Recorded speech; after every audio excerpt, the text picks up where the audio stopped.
Have you ever felt that your prayers go unheard, that the universe remains silent while you cry out for help? The truth is, you have never stopped communicating with the universe. The problem is that no one ever taught you the language it truly understands. How to speak to the universe reveals the spiritual science behind conscious manifestation, uncovering the neurological and quantum mechanisms that transform your thoughts into tangible reality. This is not just another book about asking the universe for what you want. It is a complete guide to becoming fluent in the language of creation. Prepare yourself for a transformative journey that goes beyond simple manifestation. You are about to become a conscious co-creator of your reality. Chapter 1. The Forgotten Language. You've been speaking to the universe your entire life. Every thought, every emotion, every whispered prayer in the dark. They've all been heard. But here's what nobody told you. The universe doesn't understand English, Portuguese, or any human language. It doesn't respond to your words. It responds to your vibration. Think about the last time you really wanted something. Maybe it was a new job, a relationship, financial abundance, or simply peace of mind.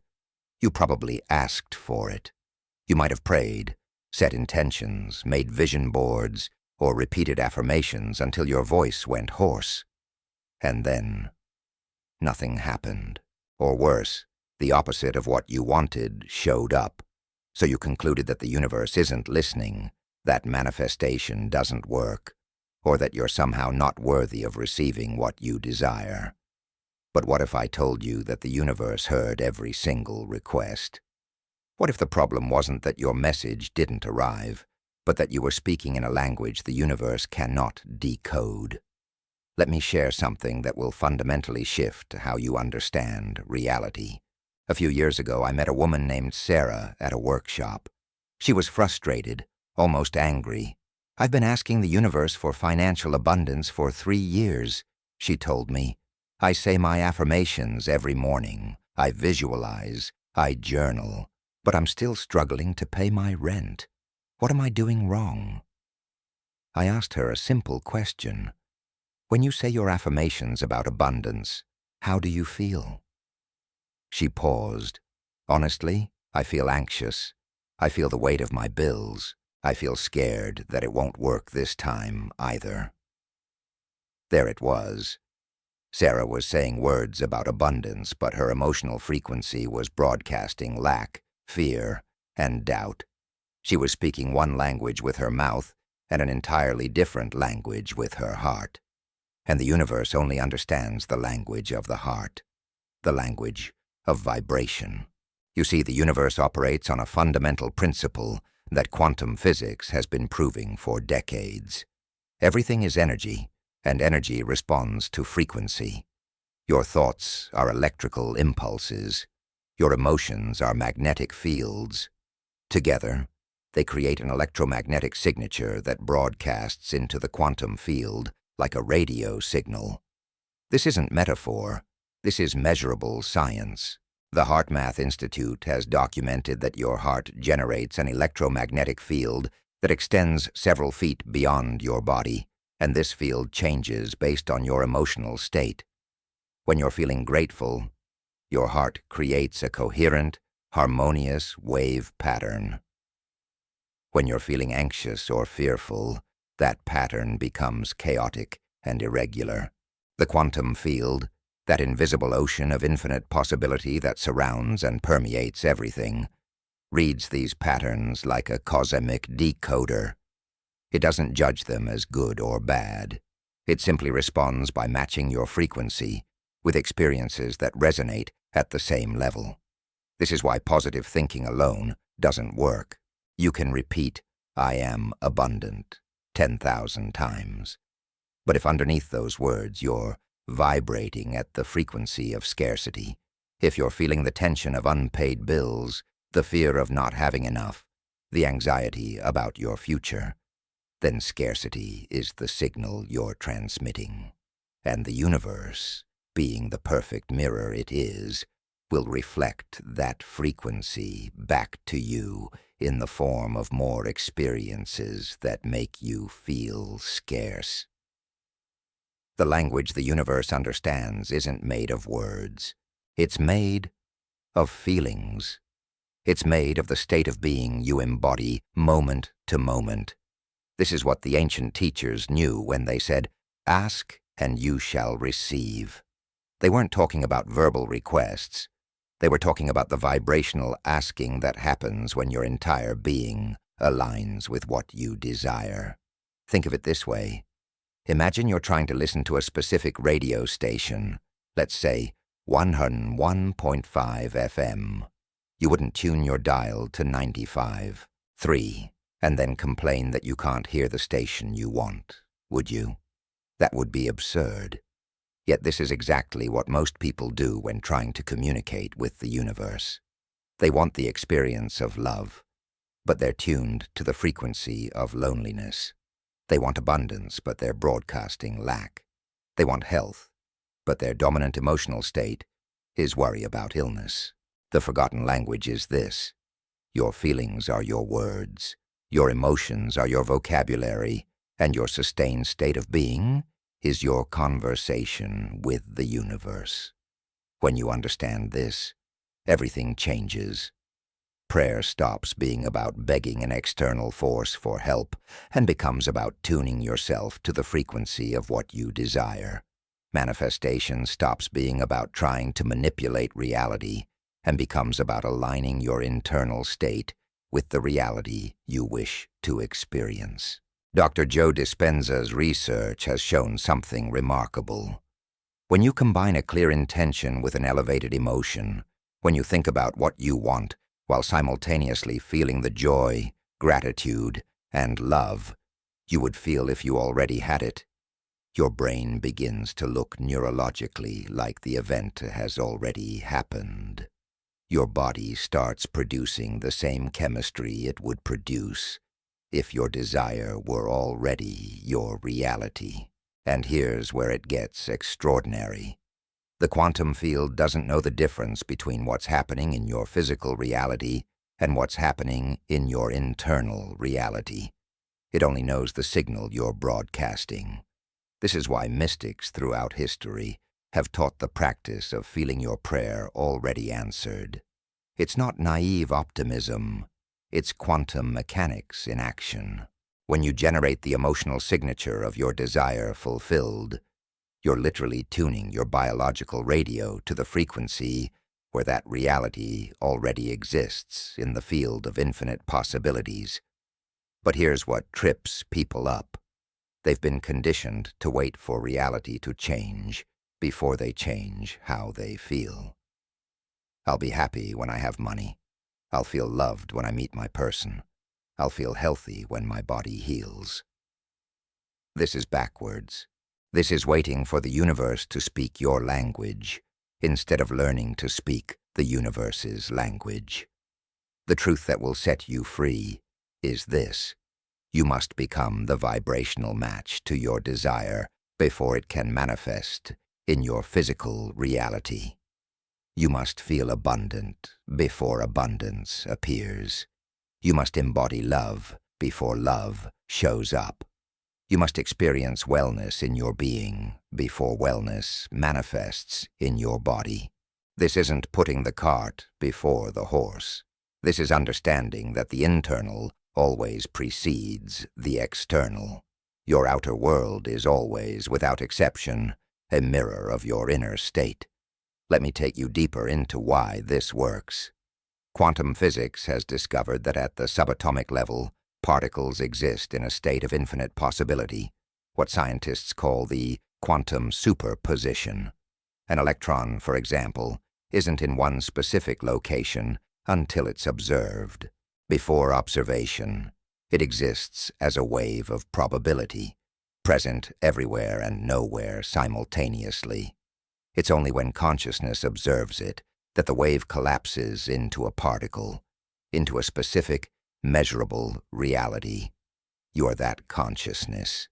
Your focused attention combined with emotion is the observation that collapses waves of possibility into particles of reality. But here's the key. You're not just observing neutrally. The frequency of your observation, determined by your emotional state, influences which possibility collapses into form. When you observe your life from a state of lack, you collapse the possibilities that match lack. When you observe from abundance, you collapse abundant possibilities. This is not wishful thinking. This is not spiritual bypassing of real problems. This is the mechanics of how consciousness interacts with the quantum field to create reality. And once you understand this, you realize that learning to speak the universe's language isn't optional if you want to create the life you desire. It's essential. So what happened to Sarah? Once she understood this, everything shifted. Instead of saying affirmations while feeling anxious, she started practicing generating the feeling of abundance first. Before she had any evidence of it in her physical reality, she would spend time each morning connecting to how it would feel to pay her bills with ease, to have overflow in her bank account, to give generously without worry. She stopped waiting for money to arrive before she felt abundant. She became abundant in her being, regardless of her current circumstances. Within 3 months, she received an unexpected job offer with twice her previous salary. Within 6 months, she had paid off her debts. Within a year, she had savings for the first time in her adult life. But the real transformation wasn't in her bank account. It was in her relationship with the universe. She had learned the forgotten language. She had discovered that the universe wasn't ignoring her requests. She had simply been speaking in a way the universe couldn't understand. You have the same capacity. Right now, in this very moment, you are in conversation with the universe. The question isn't whether the universe is listening. It absolutely is. The question is, what are you really saying? What frequency are you broadcasting? What emotional signature are you sending into the quantum field? Your words are just the surface. Beneath them, your feelings are the true message. Your sustained emotional states are your actual prayers. Your embodied state of being is your real request. And the universe, in its infinite intelligence and perfect responsiveness, is answering you constantly, precisely, and without fail. It's matching your vibration with mathematical exactness, delivering experiences that resonate with the frequency you're emitting. This is the forgotten language, not forgotten because it was lost, but because we were taught to focus on everything except what matters most, our internal state. We were taught to manipulate external circumstances, to work harder, to do more, to achieve our way into worthiness. We were never taught that the most powerful thing we can do is cultivate the internal experience of already being and having what we desire. But now, you know. Now you understand that every moment you're either speaking fluently in the language the universe understands, or you're broadcasting static and wondering why you keep getting unclear results. The choice has always been yours. The power has always been within you, and the conversation, the real, transformative, reality-shaping conversation with the universe, begins the moment you stop trying to convince it with your words and start communicating with the only language it knows, the vibrational truth of who you are being in each eternal now. Welcome to the forgotten language. Welcome to the conversation that will change everything. Chapter 2. The Internal Transmitter. Your body is the most sophisticated broadcasting system in the known universe.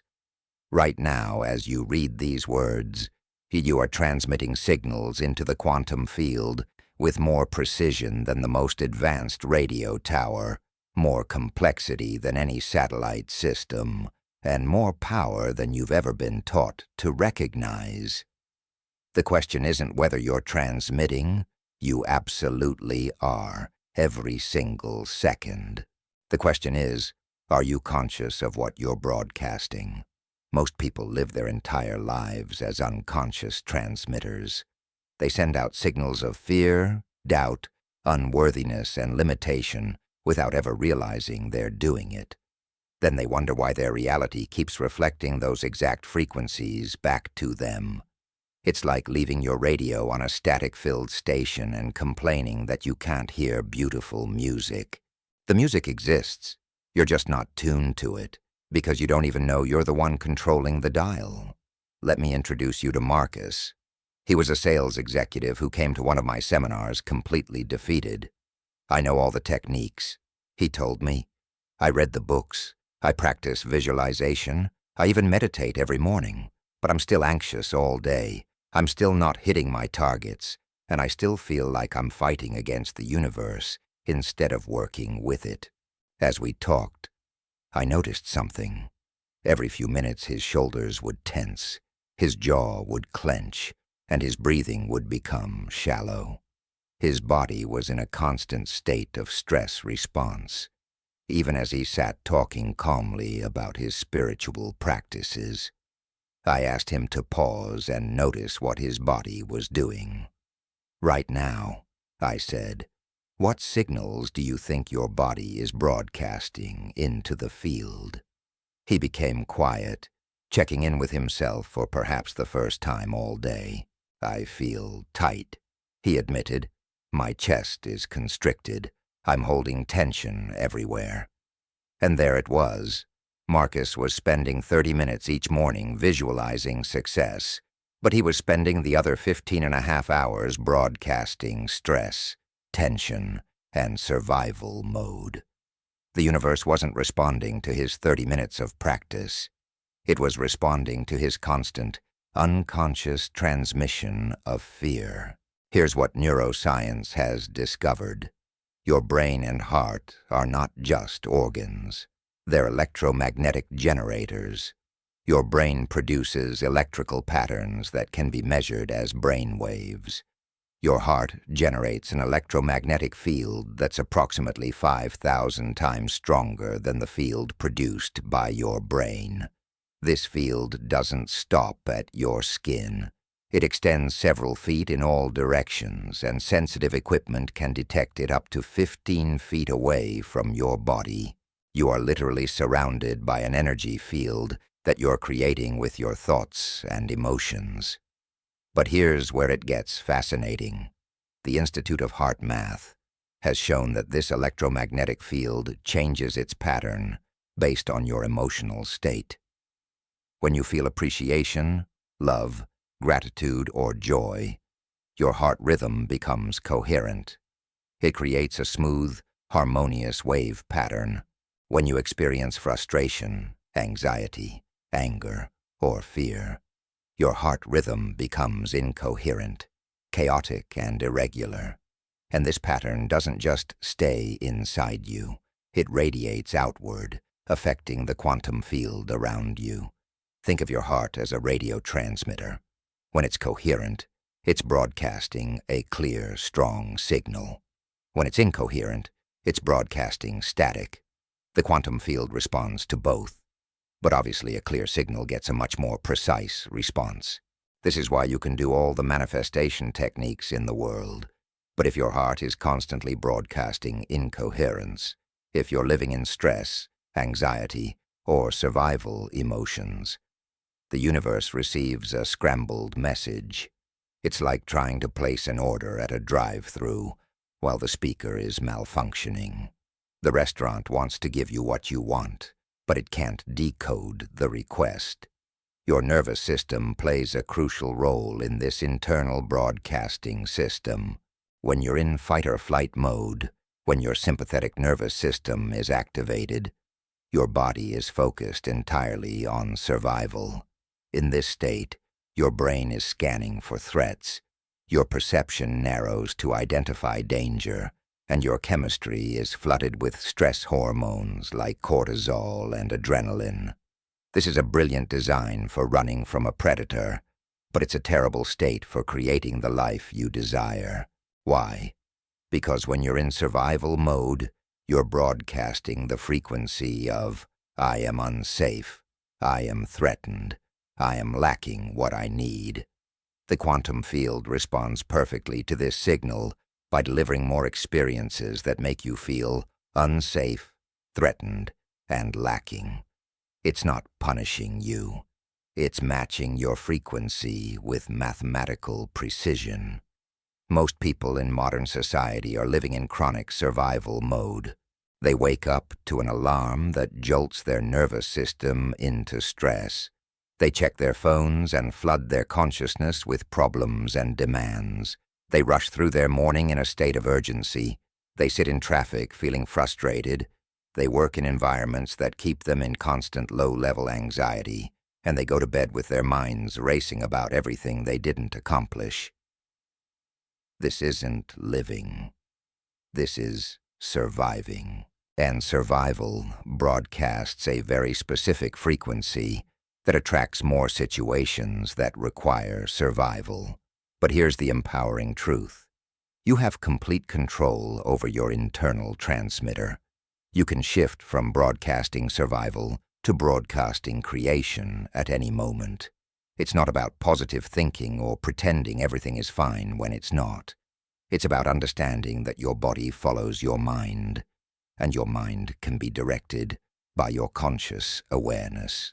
When you activate your parasympathetic nervous system, the rest and digest state, everything changes.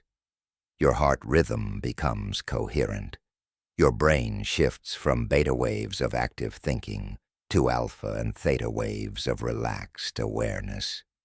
Your body starts producing chemistry that supports growth, healing, and creation rather than survival. And most importantly, your electromagnetic field begins broadcasting a completely different signal into the quantum field. Dr. Joe Dispenza's research has documented thousands of people who have learned to shift their internal state so profoundly that they've healed chronic illnesses, manifested extraordinary opportunities, and completely transformed their life circumstances. What did they do? They learned to become conscious of their internal transmitter. They stopped being victims of their automatic programs and became masters of their own broadcast. Your thoughts are the electrical component of your signal. Every thought you think generates a specific electrical pattern in your brain. Positive, elevated thoughts create one pattern. Negative, survival-based thoughts create another. But thoughts alone are weak transmitters.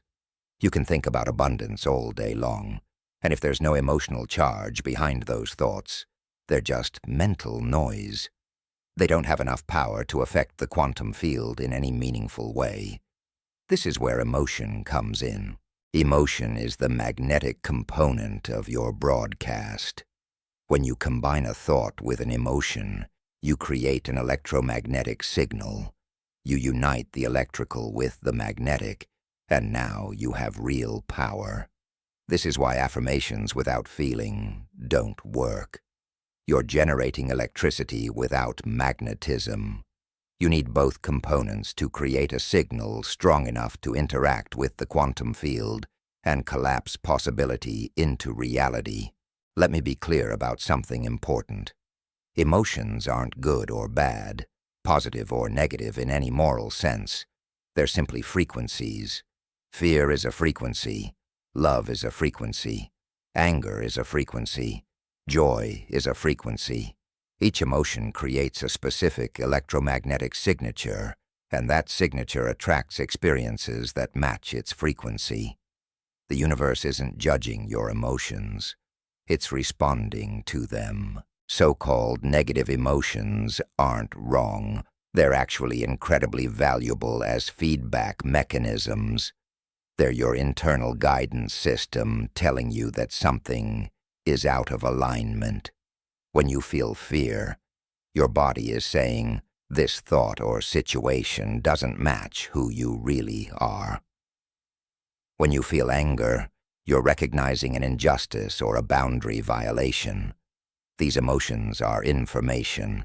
The problem isn't feeling them. The problem is when you get stuck in them, when they become your dominant broadcast, when they define your baseline state of being. Your baseline state is crucial because this is what you're transmitting most of the time.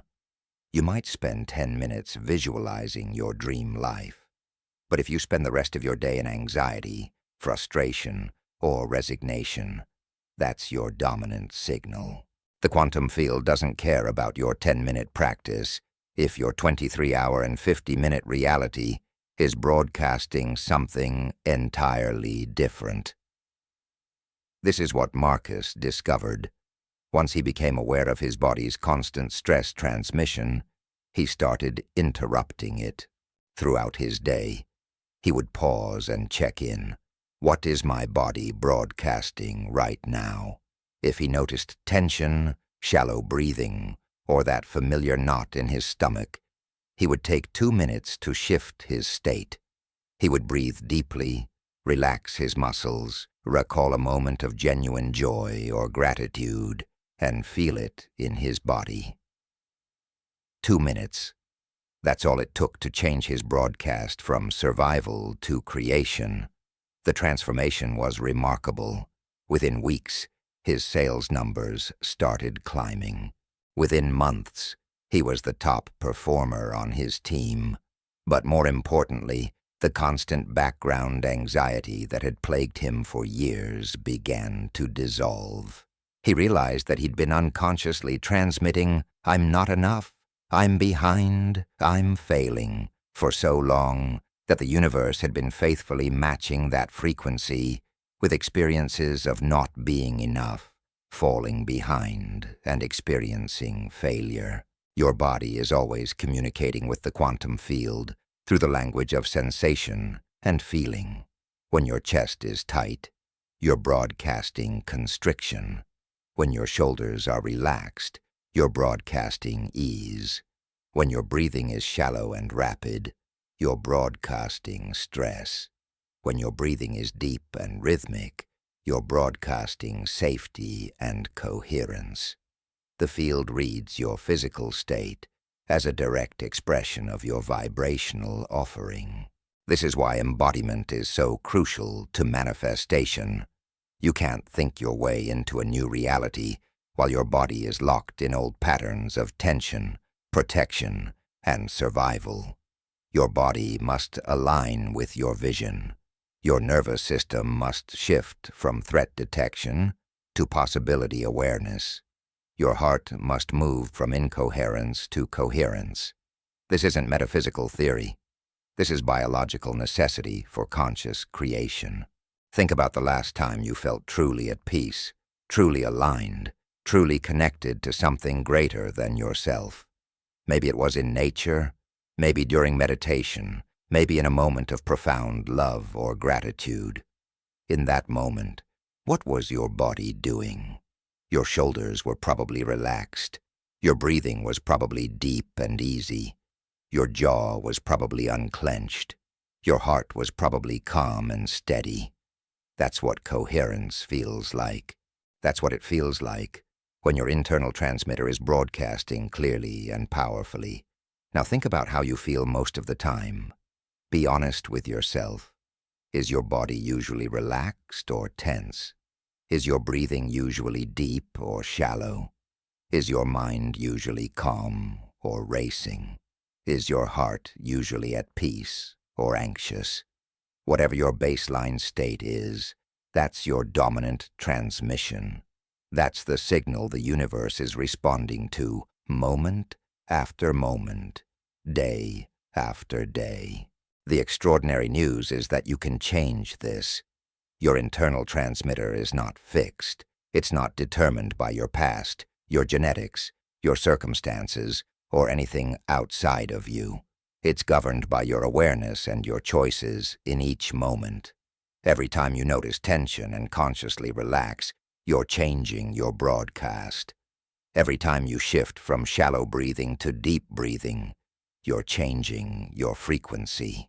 Every time you move from thinking about what you don't want to feeling grateful for what you do want, you're recalibrating your signal. This is the power of the present moment. Right now, regardless of what happened 5 minutes ago or what might happen 5 minutes from now, you can choose your transmission. You can choose whether your body is broadcasting survival or creation.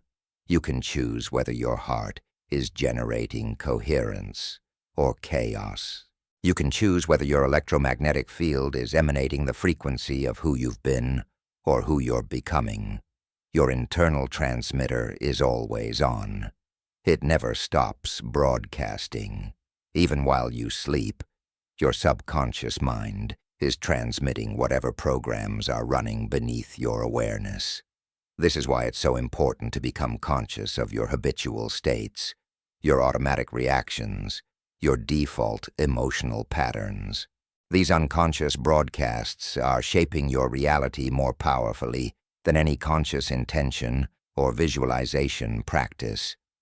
But here's the beautiful paradox.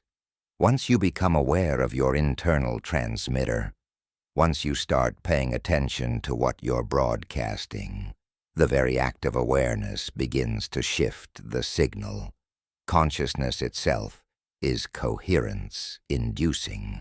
When you witness your own state without judgment, when you simply notice what your body is doing and what frequency you're emitting, you automatically begin to move toward greater alignment.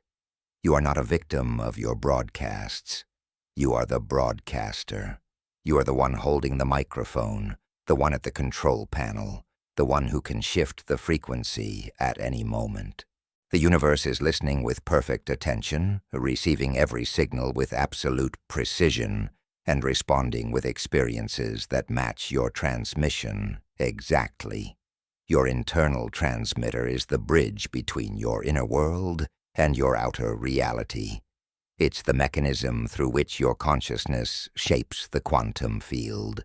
It's the tool you were born with, the technology that's been waiting for you to learn how to use it consciously.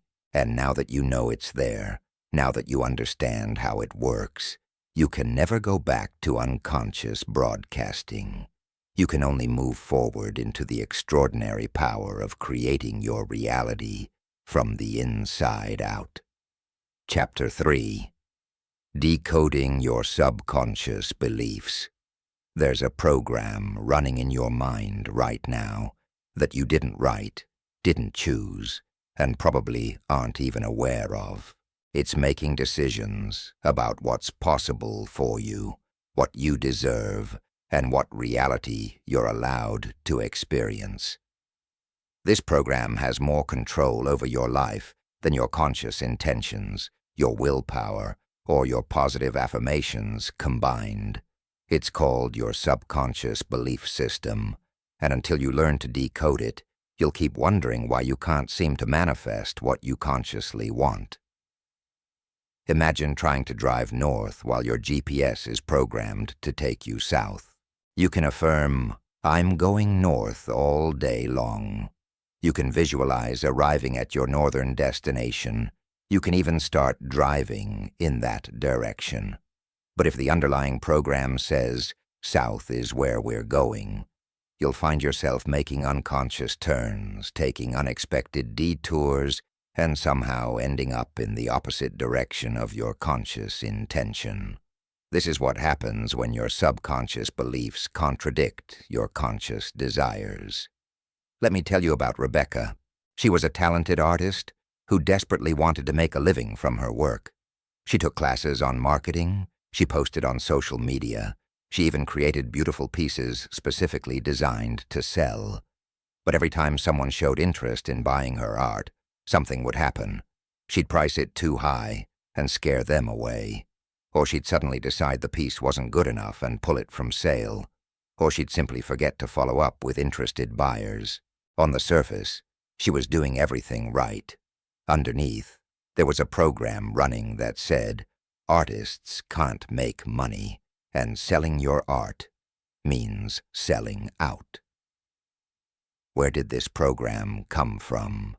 Her father, a struggling artist himself, had told her repeatedly throughout childhood that real artists starve for their craft, and that commercial success means you've compromised your integrity. At 8 years old, Rebecca had no way to critically evaluate these statements. Her young mind simply recorded them as facts about reality. 30 years later, these childhood downloads were still running her life, sabotaging every attempt to sell her work, no matter how much she consciously wanted financial success. Your subconscious mind is like a vast recording device that's been collecting data since before you were born. In the womb, you were absorbing your mother's emotional states. As an infant and young child, your brain was in theta wave state, the same brainwave frequency used in hypnosis, which means you were downloading information directly into your subconscious without any critical filter. Every message you received about money, love, success, worthiness, safety, and possibility went straight into your operating system as fact. By the time you were 7 years old, the majority of your subconscious programming was complete. You had recorded thousands of beliefs about yourself, about life, about what's possible and what's not. And here's the crucial part. These beliefs aren't necessarily true. They're just the conclusions you drew based on your limited childhood experiences and the messages you received from the people around you. But your subconscious mind doesn't care if they're true. It only knows to run the programs it was given. Neuroscience tells us that approximately 95% of your daily thoughts, behaviors, and responses are automatic. They're running from subconscious programs, not from conscious choice. This means that only 5% of your day is actually under your conscious control. So when you're trying to manifest something new, you're using that 5% of conscious intention to override 95% of contradictory subconscious programming. No wonder it feels like an uphill battle. The subconscious mind is incredibly powerful, but it's not intelligent in the way your conscious mind is. It doesn't reason, doesn't question, doesn't evaluate whether something is currently true or beneficial. It simply runs the programs it was given, repeating patterns over and over with perfect precision. If you were programmed to believe, "I'm not good enough," your subconscious will create situations that prove that belief true. If you internalized the message, "Money is hard to come by," your subconscious will make sure you experience financial struggle, not because it's punishing you, but because it's designed to create consistency between your beliefs and your reality. This is why affirmations often fail. You're standing in front of a mirror saying, "I am confident and successful," while your subconscious is broadcasting, "Who are you kidding? You always mess things up." Remember that time when the subconscious program is louder, stronger, and more deeply embedded than your conscious statement. It's like trying to whisper over a megaphone. Your message simply can't compete. But here's where it gets interesting. Your subconscious beliefs aren't invisible. They're constantly revealing themselves through your automatic reactions, your self-talk, your emotional triggers, and most obviously, your current life circumstances. Your reality is a perfect mirror of your subconscious programming. Whatever patterns keep showing up in your life, whether it's relationship drama, financial struggle, health issues, or career stagnation, these aren't random bad luck. They're your subconscious beliefs made visible. When Rebecca started paying attention, she noticed how often she would say things like, I can't charge that much for my art. Or, people don't value handmade work anymore. Or, only famous artists make real money. These weren't conscious affirmations she was choosing. They were automatic thoughts that just appeared in her mind. But where were they coming from? Her subconscious database, playing back all those childhood recordings about starving artists and the impossibility of making money from creativity. She also noticed her physical reactions.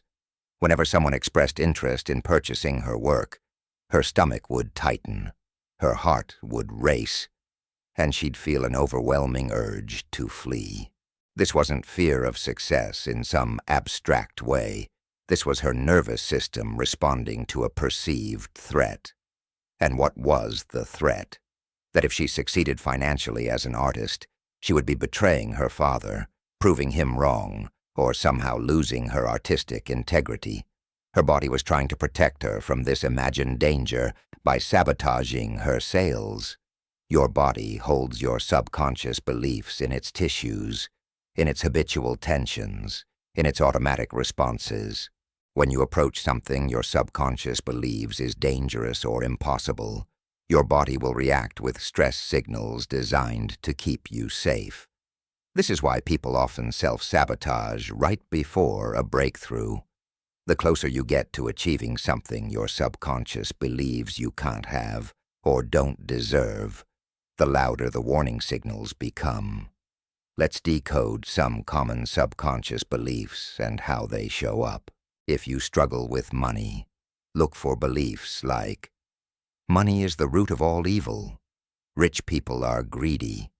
I don't deserve to have more than my parents had. Or, financial security isn't possible for people like me. These beliefs might have come from religious teachings, family attitudes, childhood experiences of lack, or simply observing how the adults in your life related to money. If relationships keep disappointing you, investigate beliefs like, people always leave, I'm not lovable, intimacy isn't safe, or I have to be perfect to be loved. Often these beliefs formed in early attachment experiences, how your parents or caregivers responded to your needs, whether you felt seen and valued, whether love felt conditional or unconditional.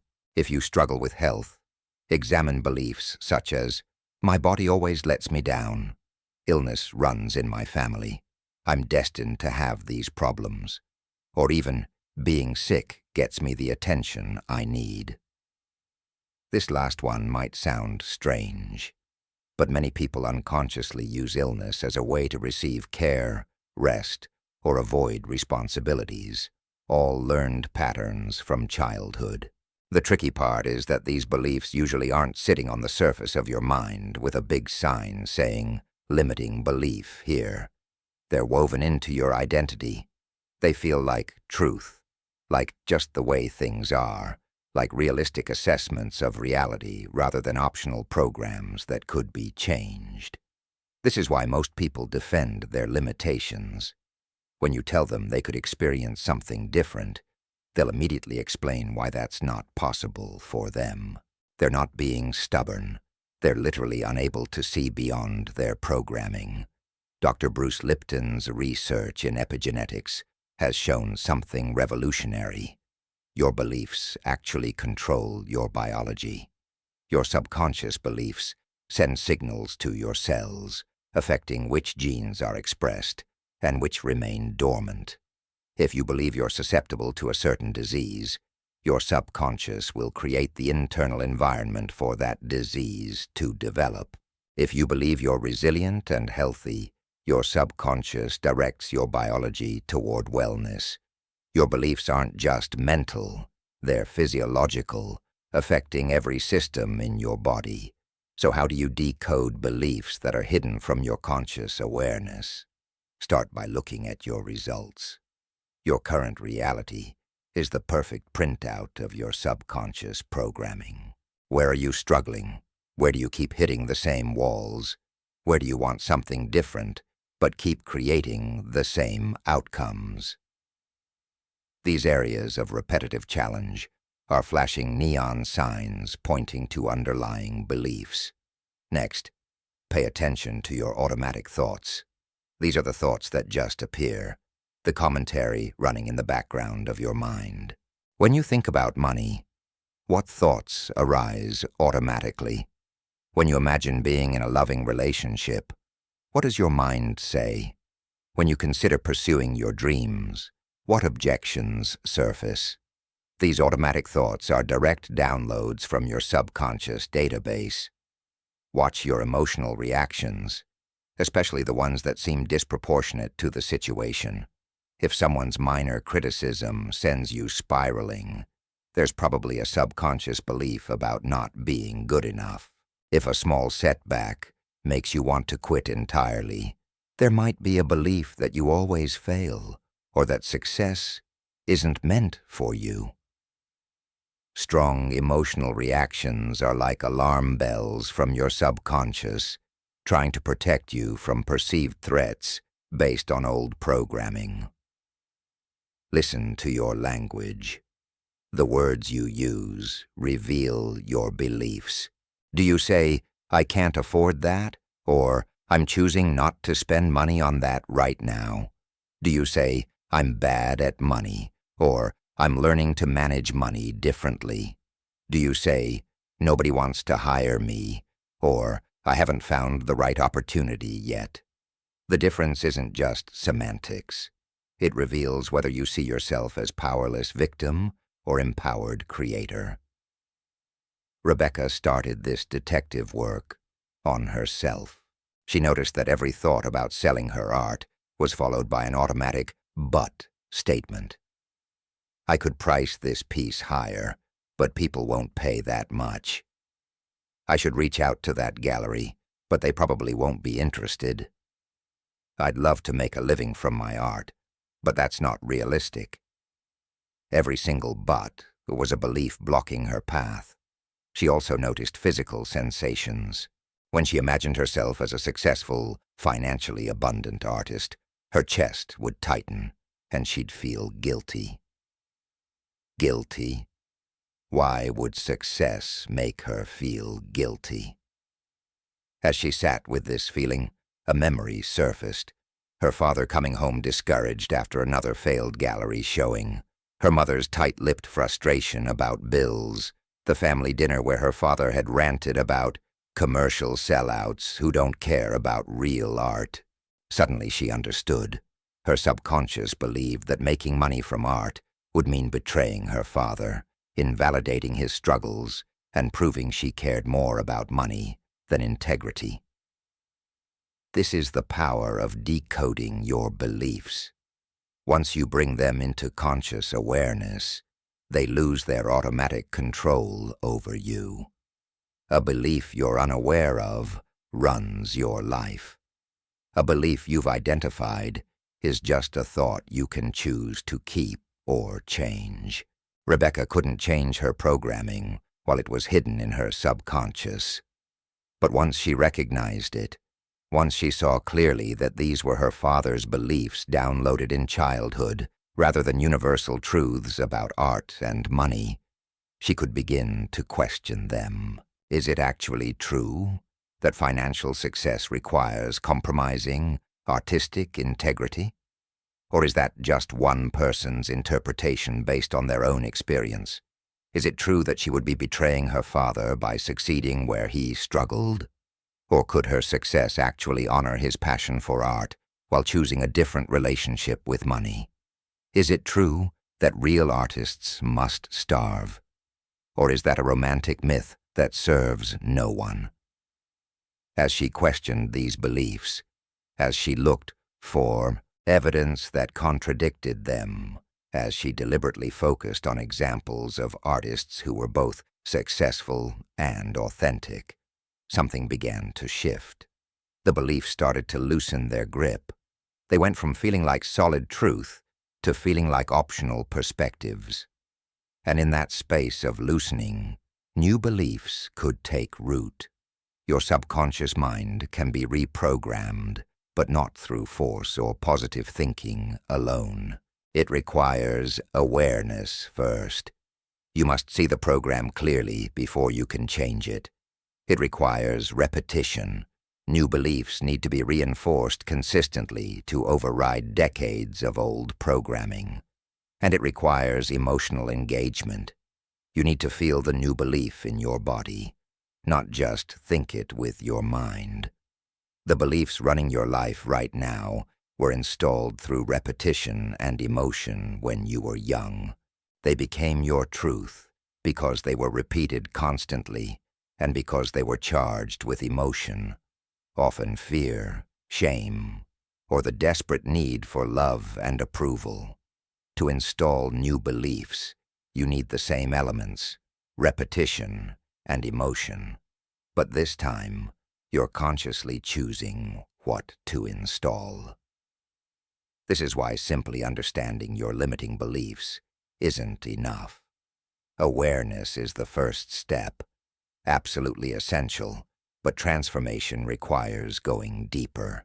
You must feel into the old belief, acknowledge where it came from and how it was trying to protect you, and then consciously choose a new belief that serves who you're becoming.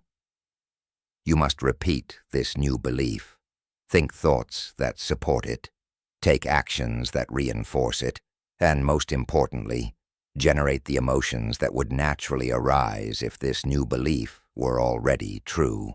Rebecca began affirming, "I am a successful artist who shares my gifts abundantly and receives abundantly in return." But she didn't just say the words. She spent time each day feeling what it would feel like to price her work confidently, to have collectors excited to purchase from her, to pay her bills easily from her art income. She imagined her father being proud of her success rather than threatened by it. She visualized herself as both artistically authentic and financially prosperous, proving to her subconscious that these two things weren't mutually exclusive. Within 6 months, she had sold more pieces than in the previous 3 years combined. Within a year, she had quit her day job and was supporting herself entirely through her art. The work hadn't changed.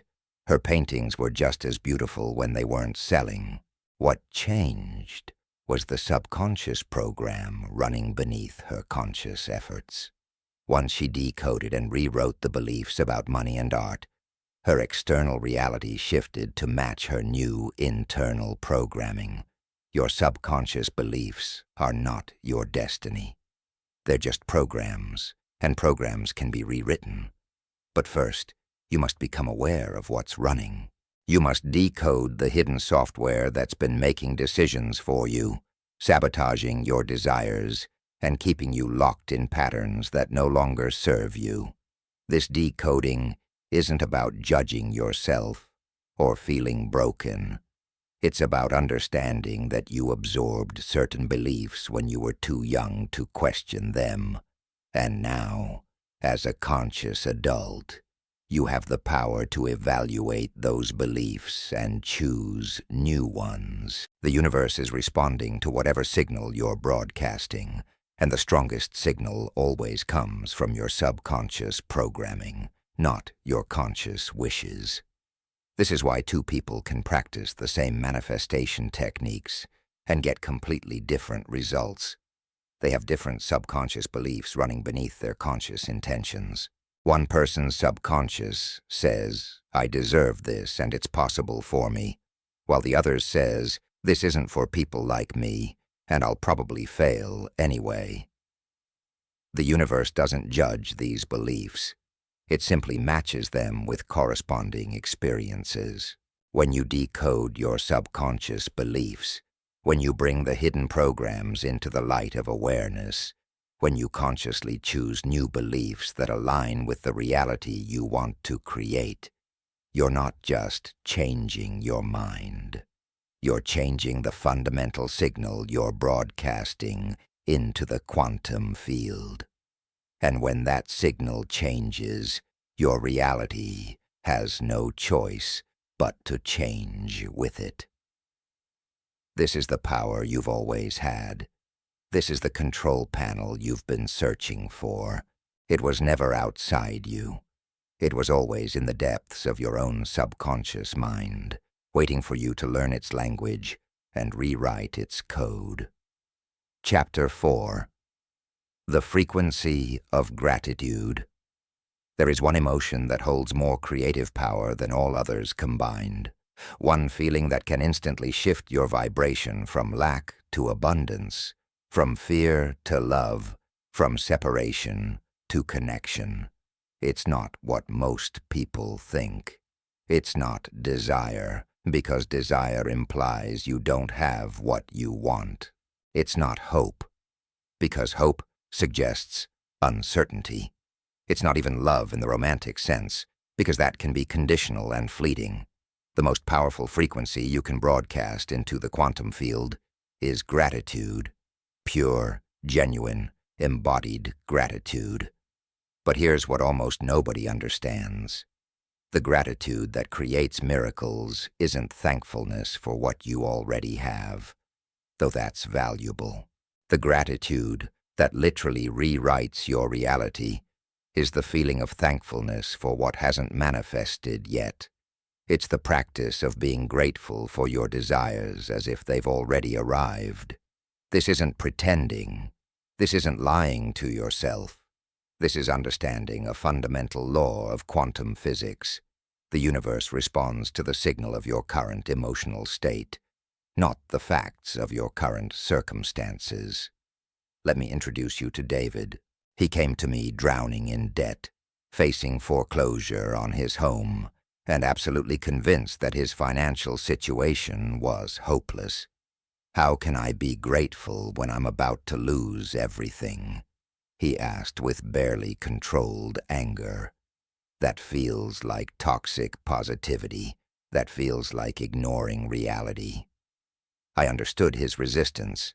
His logical mind was screaming that gratitude made no sense when his bank account was empty and creditors were calling daily.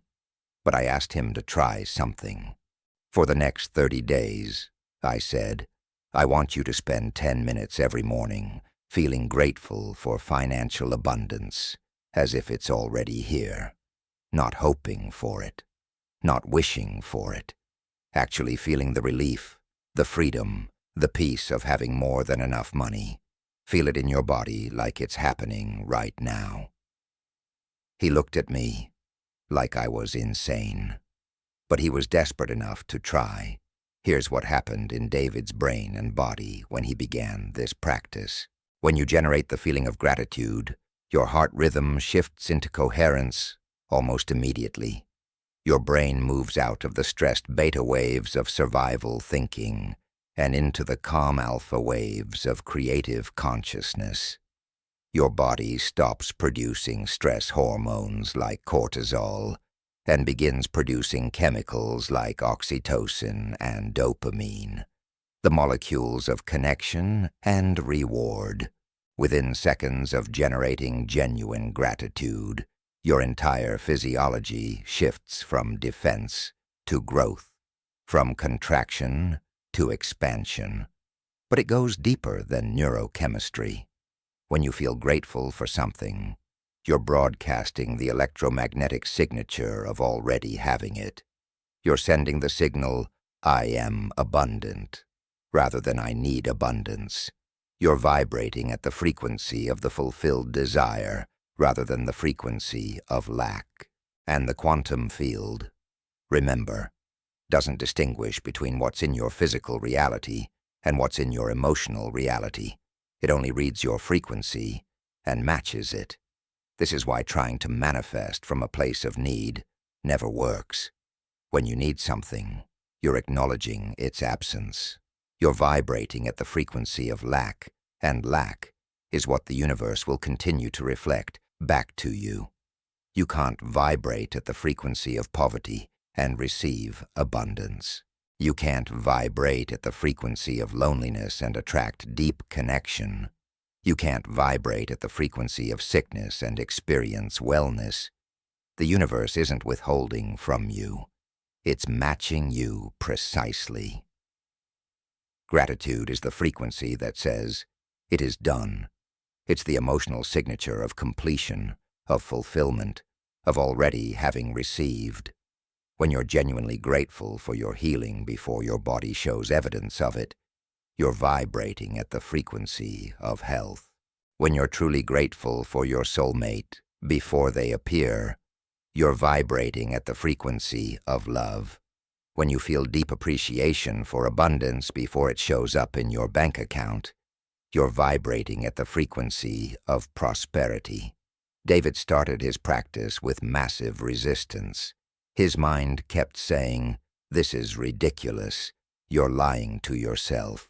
You don't have any money to be grateful for." But he stayed with it.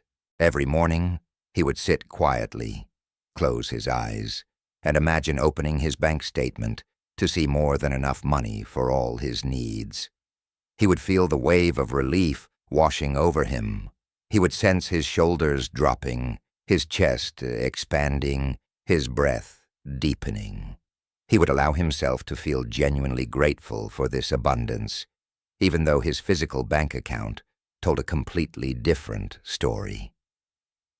Something strange began happening.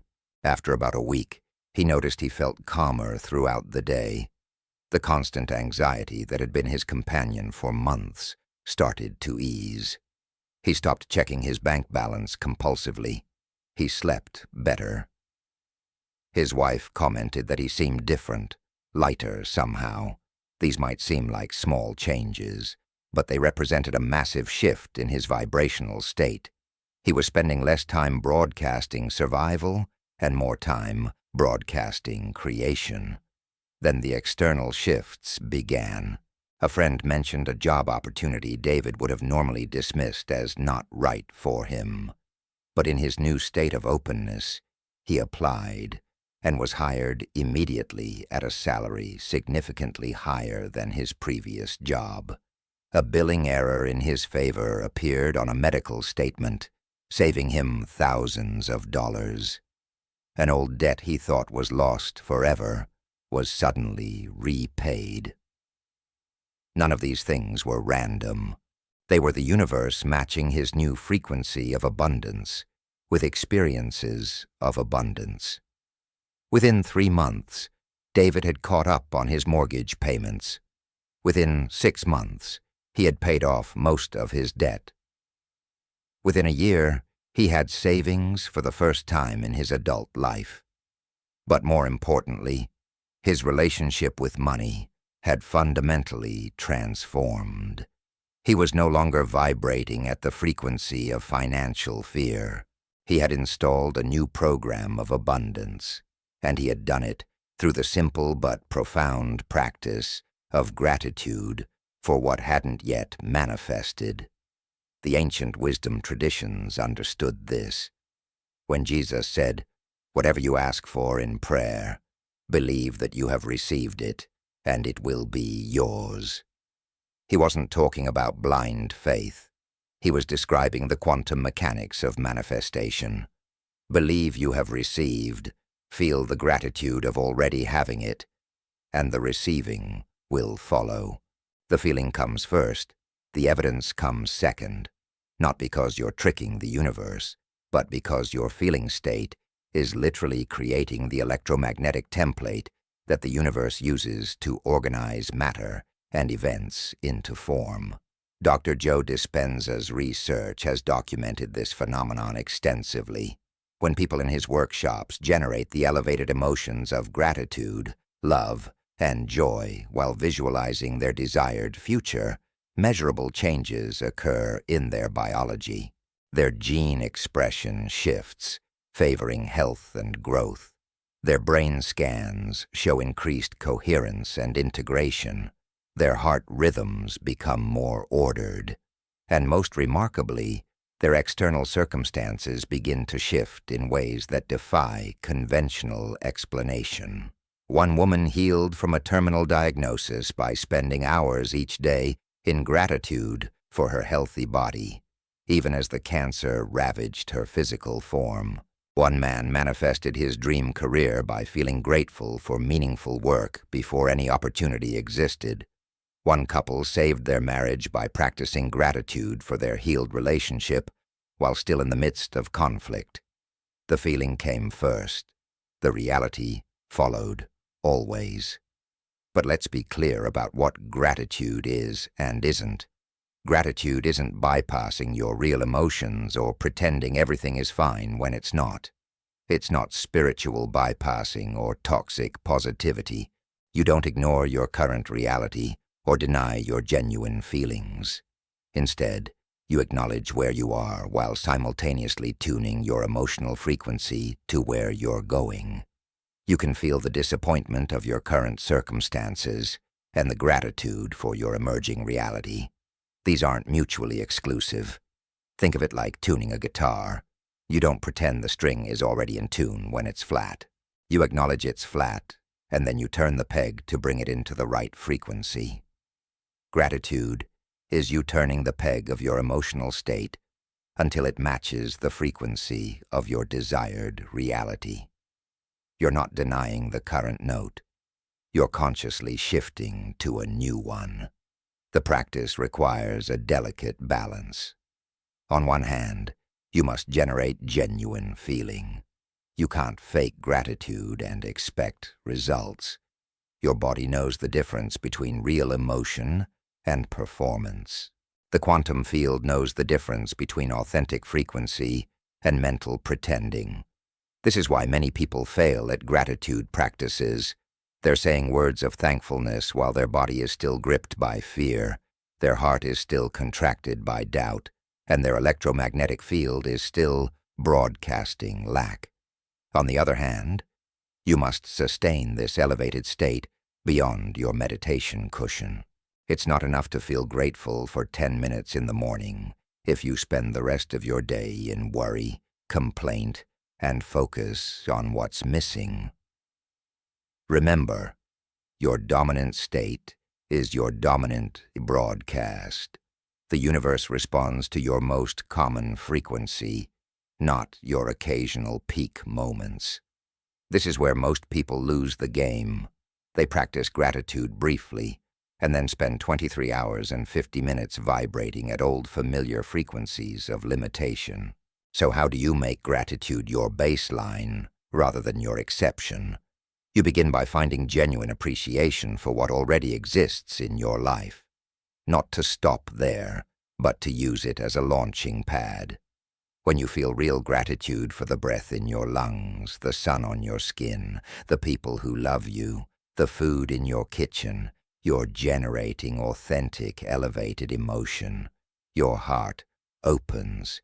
Your chemistry shifts, your field becomes coherent, and from this genuine state of appreciation, you can more easily extend that same feeling to your invisible desires. This is the bridge. You start with gratitude for what you can see, which generates real feeling in your body. Then, while you're in that elevated state, you pivot to gratitude for what you cannot yet see. The emotion is already present. You're just redirecting it. It's like lighting a candle from another candle. The flame of appreciation for your current blessings ignites the flame of gratitude for your future blessings. And to the quantum field, there's no difference between current and future. There's only the frequency you're broadcasting right now. I want you to understand something profound. Every moment you spend in genuine gratitude, you're not just feeling good. You're literally reorganizing the quantum field around you. You're creating a new electromagnetic pattern. You're installing new neural pathways in your brain. You're shifting your gene expression. You're altering your heart's coherence. You're changing your vibrational address in the infinite field of possibilities. This isn't metaphor. This is measurable, demonstrable, scientific fact. The quantum field contains all possible futures. Every potential version of your life exists there as a probability, waiting to collapse into physical reality. What determines which probability becomes your lived experience? Your vibrational frequency. When you vibrate at the frequency of gratitude for abundance, you collapse the probability wave that contains abundant experiences. When you vibrate at gratitude for health, you collapse the probability that includes wellness. When you vibrate at gratitude for love, you collapse the timeline where deep connection exists. You are not waiting for the universe to give you permission to feel good. You are not waiting for circumstances to improve before you can be grateful. You are consciously choosing the frequency first, knowing that the matching circumstances must follow. This is the reversal of how most people live. Most people wait for good things to happen so they can feel grateful. You understand now that you must feel grateful so good things can happen. Think about the last time you received something wonderful you weren't expecting. Maybe it was a surprise gift, an unexpected opportunity, or a spontaneous moment of joy. Notice how you felt in that moment. Your heart probably expanded. You might have gasped or laughed. Your whole body probably felt lighter. Energy moved through you. That's the feeling of gratitude. That's the frequency I'm asking you to generate before the gift arrives. This is advanced work. This requires you to become so skilled at generating emotion that you can feel fulfilled before you have evidence. It requires you to trust the invisible more than the visible. It requires you to broadcast abundance while looking at lack, to emit love while experiencing loneliness, to radiate health while symptoms persist. This goes against every instinct your survival mind has developed. Your survival mind says, "I'll believe it when I see it." Quantum creation says, "You'll see it when you believe it." And believing means feeling it as real right now. Some people resist this teaching because it sounds like spiritual bypassing. They say, "What about people in real suffering? Should they just be grateful and ignore their pain?" But that's not what I'm saying at all. Acknowledging suffering is essential. Feeling your genuine emotions is crucial. Processing pain is necessary work.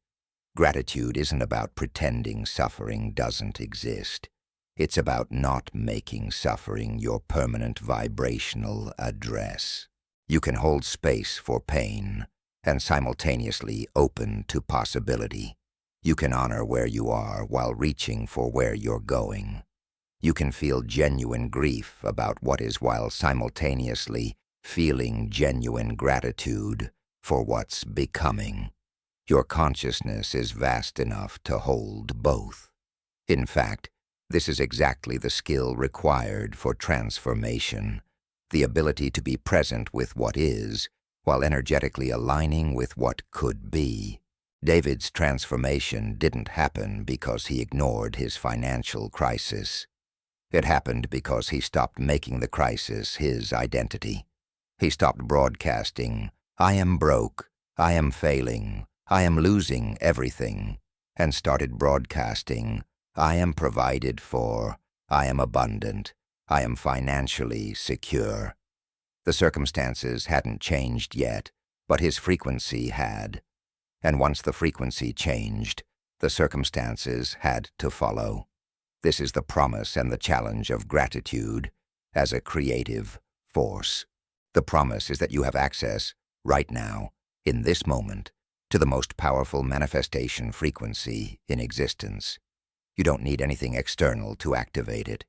You don't need permission, circumstances, or evidence. You just need your own consciousness and your own heart.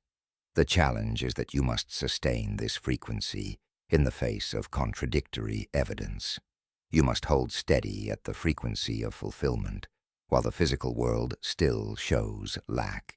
But here's what makes it possible. Every time you practice this, you're strengthening your ability to hold higher frequencies. Every time you choose gratitude over complaint, appreciation over criticism, abundance over lack, you're rewiring your neural networks. You're literally changing your brain's default patterns. What starts as an effortful practice becomes, over time, your natural state. What begins as conscious choice becomes unconscious programming. Imagine waking up, and your first automatic thought is appreciation. Imagine encountering challenges, and your immediate response is gratitude for the growth they're bringing. Imagine looking at your life, whatever state it's in, and your baseline feeling is thankfulness for the journey. This isn't naive optimism. This is mastery of your internal state. This is understanding that gratitude isn't dependent on circumstances. It's the frequency you consciously choose that then creates your circumstances. The universe is not testing you. It's not making you prove your worthiness. It's not requiring you to suffer before you can receive. It's simply matching your frequency with experiences that resonate at that same level. When you broadcast gratitude, the universe has no choice but to send you more things to be grateful for. When you vibrate at appreciation, more beauty, abundance, love, and joy must show up in your experience. Not because you earned it through suffering, but because you matched the frequency of it through feeling. This is the frequency of gratitude. This is the signal that transforms everything. Not gratitude as a consolation prize for what you don't have. Not gratitude as a coping mechanism for disappointment, but gratitude as the electromagnetic signature of manifestation itself. Gratitude as the feeling tone of reality already created. Gratitude as the quantum technology that collapses infinite possibility into lived experience. This is your power. This is your tool. This is the frequency that changes everything. And it's available to you right now, in this very moment, regardless of what your current circumstances look like. The question is, are you willing to feel it before you see it? Are you brave enough? Chapter 5. Visualization as quantum reality. Close your eyes right now and imagine biting into a fresh lemon. Picture the bright yellow skin. Feel the weight of it in your hand. See the juice dripping as you slice into it. Now imagine bringing that wedge to your mouth and biting down hard, tasting the intense sourness flooding your tongue. What happened? Your mouth probably started watering. Maybe you winced.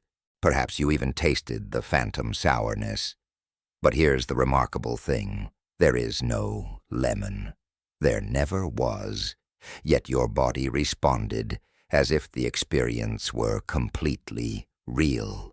This simple demonstration reveals one of the most powerful secrets of conscious creation. Your brain cannot distinguish between a vividly imagined experience and a real one. To your nervous system, to your biochemistry, to the electromagnetic field you're generating, a richly detailed visualization is functionally identical to actual physical experience. And if your brain can't tell the difference, then neither can the quantum field that responds to your signals. Most people think visualization is just daydreaming. They think it's imagining nice things that might happen someday, like wishing on a star or hoping for the best. But what neuroscience has discovered is that visualization is actually rehearsal. When you visualize with enough sensory detail and emotional engagement, you're literally creating neural pathways in your brain, identical to the ones you'd create by living the experience physically. You're training your nervous system to recognize a new reality. You're broadcasting a new electromagnetic signature. You're not fantasizing about a possible future. You're constructing it in the quantum field right now. Let me tell you about Maria. She had been trying to heal from a chronic autoimmune condition for years. She'd tried every treatment, every diet, every supplement. Some things helped temporarily, but nothing created lasting change. When she came to me, she was exhausted and losing hope. I asked her what she visualized when she thought about her condition. "I see my immune system attacking my body," she said. "I imagine the inflammation, the pain, the damaged tissues. I worry about it getting worse." There was the problem. Every time Maria thought about her health, she was visualizing, vividly, emotionally, repeatedly, the very condition she wanted to heal. She was creating detailed mental movies of inflammation and damage. She was feeling the emotions of fear and helplessness, and her brain, unable to distinguish between imagination and reality, was receiving these visualizations as instructions. Her nervous system was responding to her mental images by maintaining the stress response that perpetuated her condition. She was literally using the power of visualization to keep herself sick. I taught her to flip the script. Instead of visualizing the problem, she began visualizing the solution. Every morning and evening, she would close her eyes and imagine her immune system functioning perfectly. She would see her cells communicating harmoniously, her inflammation dissolving, her tissues healing and regenerating. She would visualize herself moving without pain, waking up with energy, living fully in a healthy body. And most importantly, she would feel the emotions of this healing, the relief, the joy, the gratitude, the freedom. Within weeks, her symptoms began to improve. Within months, her blood work started showing changes her doctors called remarkable. Within a year, she was in complete remission. Her medical team called it spontaneous healing, a mystery, perhaps even misdiagnosis. But Maria knew what had happened. She had stopped visualizing sickness and started visualizing health. She had stopped rehearsing the problem and started rehearsing the solution. And her brain, her body, and the quantum field had responded to her new mental instructions. Here's what happens in your brain when you visualize effectively. Your motor cortex activates as if you're actually performing the actions you're imagining. Your sensory cortex lights up as if you're actually experiencing what you're visualizing. Your emotional centers generate the same neurochemicals they would produce if the event were happening in physical reality. Studies with athletes have shown that mental practice creates almost the same neural development as physical practice. Basketball players who visualize making free throws improve nearly as much as players who physically practice. But it goes deeper than neural activation. When you visualize something with clear intention and elevated emotion, you're creating what quantum physics calls a coherent field. You're organizing the chaos of infinite quantum possibilities into a specific pattern. Think of it like this. The quantum field is like an ocean containing every possible wave pattern simultaneously. When you visualize, you're choosing one specific wave pattern and amplifying it through your focused attention and emotional energy. You're selecting one probability from the infinite field and giving it more energy than all the others. The key word here is coherent. Most people's visualizations are weak and scattered. They imagine something vaguely for a few seconds. Their mind wanders, they doubt, they think about their problems, they check their phone. This creates an incoherent signal, static rather than a clear broadcast. The quantum field receives noise instead of instruction. Nothing specific can manifest from such a scattered signal. Effective visualization requires 3 essential elements. First, sensory richness. You must engage all your senses in the visualization, making it as detailed and real as possible. Don't just see the image. Hear the sounds, feel the textures, smell the scents, taste the flavors. The more sensory detail you include, the more real it becomes to your brain, and the stronger the neural pathways you create. Second, emotional engagement. The visualization must generate feeling in your body. Remember, emotion is the magnetic component of your electromagnetic signal. Thoughts without emotion are weak. But when you combine vivid mental imagery with elevated emotion, when you see your desired reality and simultaneously feel the joy, gratitude, excitement, and love you would feel if it were already real, you create a powerful electromagnetic signature that the quantum field cannot ignore. Third, repetition. One visualization session is like one drop of water on a stone. It might make a tiny impression, but it won't create lasting change. You must repeat your visualizations consistently, ideally in the same relaxed state each time, until the new neural pathways become stronger than your old patterns. You're literally rewiring your brain through repetitive mental rehearsal, just as you would rewire your muscles through repetitive physical practice. Let me walk you through what happens during a properly executed visualization. You sit comfortably and close your eyes. You take several deep breaths to calm your nervous system and shift from beta brain waves of active thinking to alpha waves of relaxed awareness. In this state, your subconscious mind becomes more receptive, and your connection to the quantum field strengthens. You're creating the optimal internal environment for manifestation. Now you begin to construct your desired reality in your mind's eye. Let's say you're visualizing financial abundance. Don't just think, "I want money." That's not visualization. That's a weak mental statement. Instead, see yourself checking your bank account and watching the numbers confirm more than enough money for all your needs. Feel the texture of your phone or computer in your hand.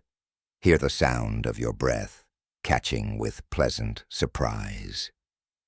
Notice how your shoulders relax, how your chest expands, how relief washes through your body. Feel the gratitude rising in your heart. Sense the freedom and security this abundance brings. Make it even more specific. Visualize paying your bills with ease, watching the payments go through without any anxiety. See yourself buying groceries without checking prices, choosing exactly what you want. Imagine treating a friend to dinner and feeling the joy of generosity without worry about the cost. Picture yourself planning a vacation you've always wanted, booking it confidently, knowing you have more than enough resources. Each of these scenes should be rich with sensory detail and charged with the emotions you would genuinely feel. As you visualize, your brain is changing. New neural connections are forming. Your body is producing the chemistry of abundance instead of the chemistry of lack. Your heart rhythm is becoming coherent.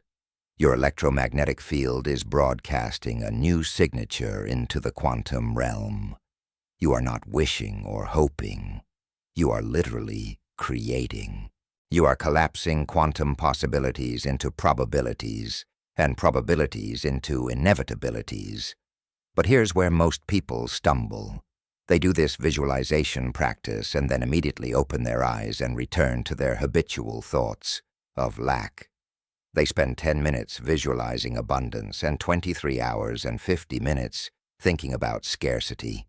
They create a beautiful neural pathway in their practice, then they strengthen the old pathway of limitation through the rest of their day. The new never becomes stronger than the old because it doesn't get enough repetition and reinforcement. This is why the masters of manifestation don't just visualize during dedicated practice time. They learn to hold the feeling of their desired reality throughout their day. They catch themselves when old thoughts arise and gently redirect to the new vision. They use reminders, triggers, and anchors to keep reconnecting with the emotional state of their visualization. They understand that transformation happens when the new pattern becomes more dominant than the old one, and that requires sustained attention and repeated activation. There's also the crucial element of releasing attachment to how and when your visualization manifests. This seems paradoxical. You're creating a detailed vision, but you can't be attached to it. Yes, because attachment comes from fear of not receiving, which broadcasts lack. You must visualize with passion and feeling, then release it into the field with trust. It's like planting a seed. You place it in the soil with care and intention, but then you don't dig it up every day to check if it's growing. You trust the process. You water it with continued elevated emotions, but you're not desperately clinging to it. Maria learned this balance. She would visualize her healing with tremendous emotional engagement, seeing and feeling every detail of her healthy body. But then she would go about her day without constantly checking her symptoms or obsessing over when healing would arrive. She lived from the feeling of wellness even while symptoms still existed. This is the art, being so committed to your visualization that you feel it deeply, yet so detached from the outcome that you don't strangle it with neediness. Your imagination is not an escape from reality. It's the tool through which you create reality. Einstein understood this when he said, "Imagination is more important than knowledge." He knew that everything created by humans was first imagined. Every invention, every building, every work of art existed as a visualization before it existed in physical form. The chair you're sitting on was once someone's mental image. The device you might be reading this on was visualized in someone's mind before it was engineered into existence. But most people use their imagination against themselves. They imagine worst-case scenarios. They visualize failure. They replay past traumas. They rehearse arguments and conflicts. They picture their fears coming true. And then they wonder why their life contains so much of what they don't want. They're using the same creative power, just pointing it in the opposite direction of their desires.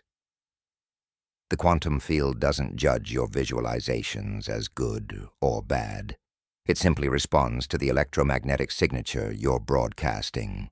When you vividly imagine and emotionally feel something negative, you're creating those same neural pathways, producing those same chemicals, broadcasting that same frequency.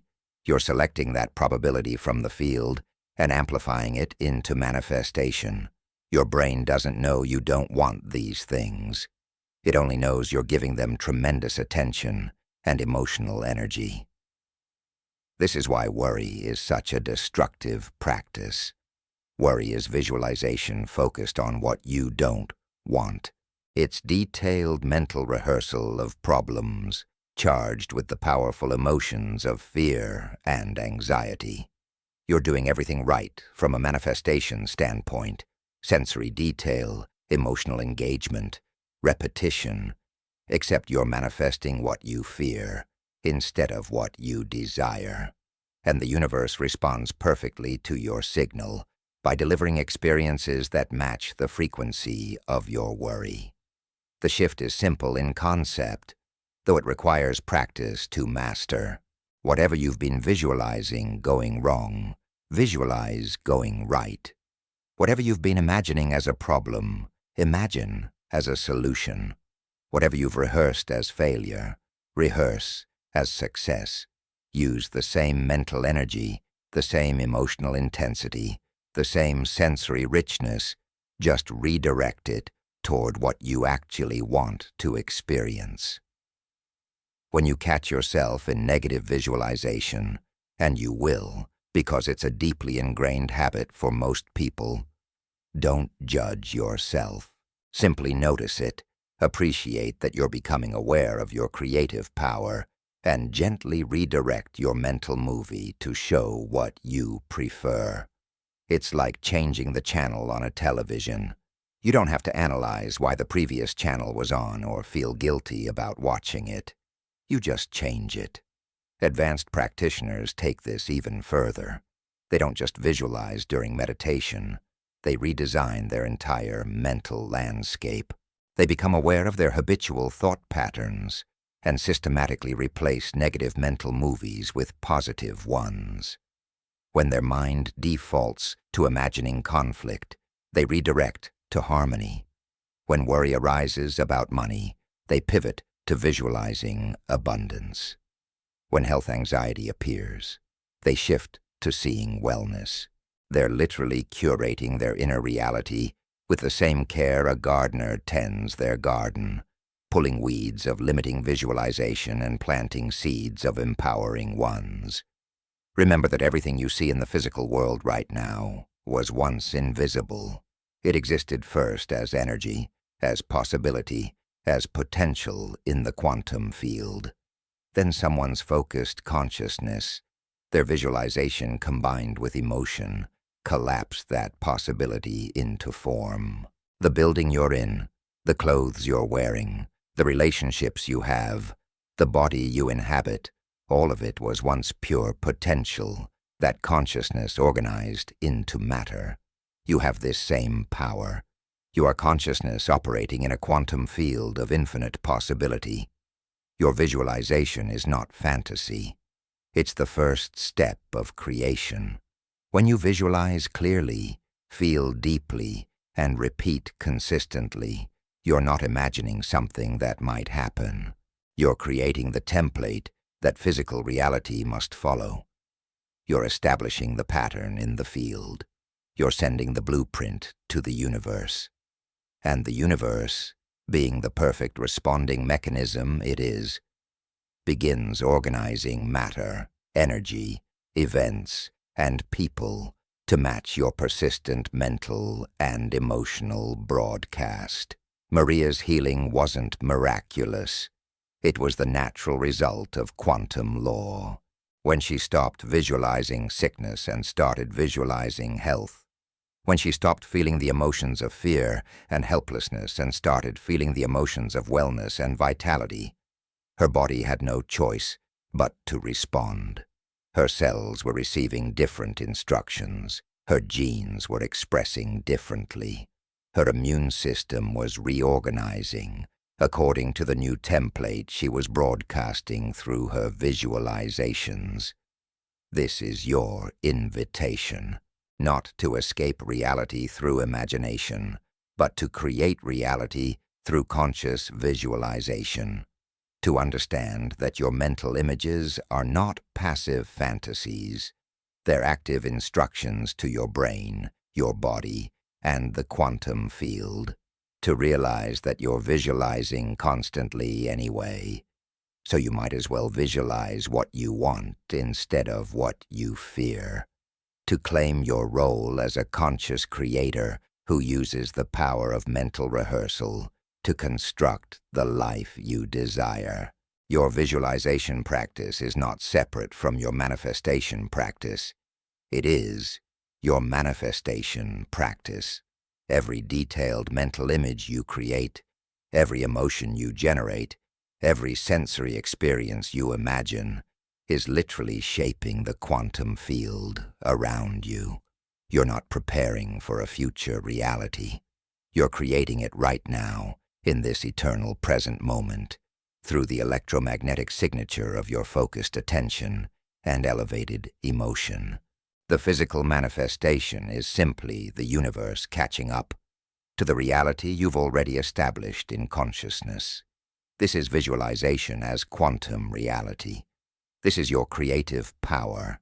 This is how you speak to the universe in its own language, and watch as the invisible becomes visible, the imagined becomes actual, and your inner vision transforms into outer experience.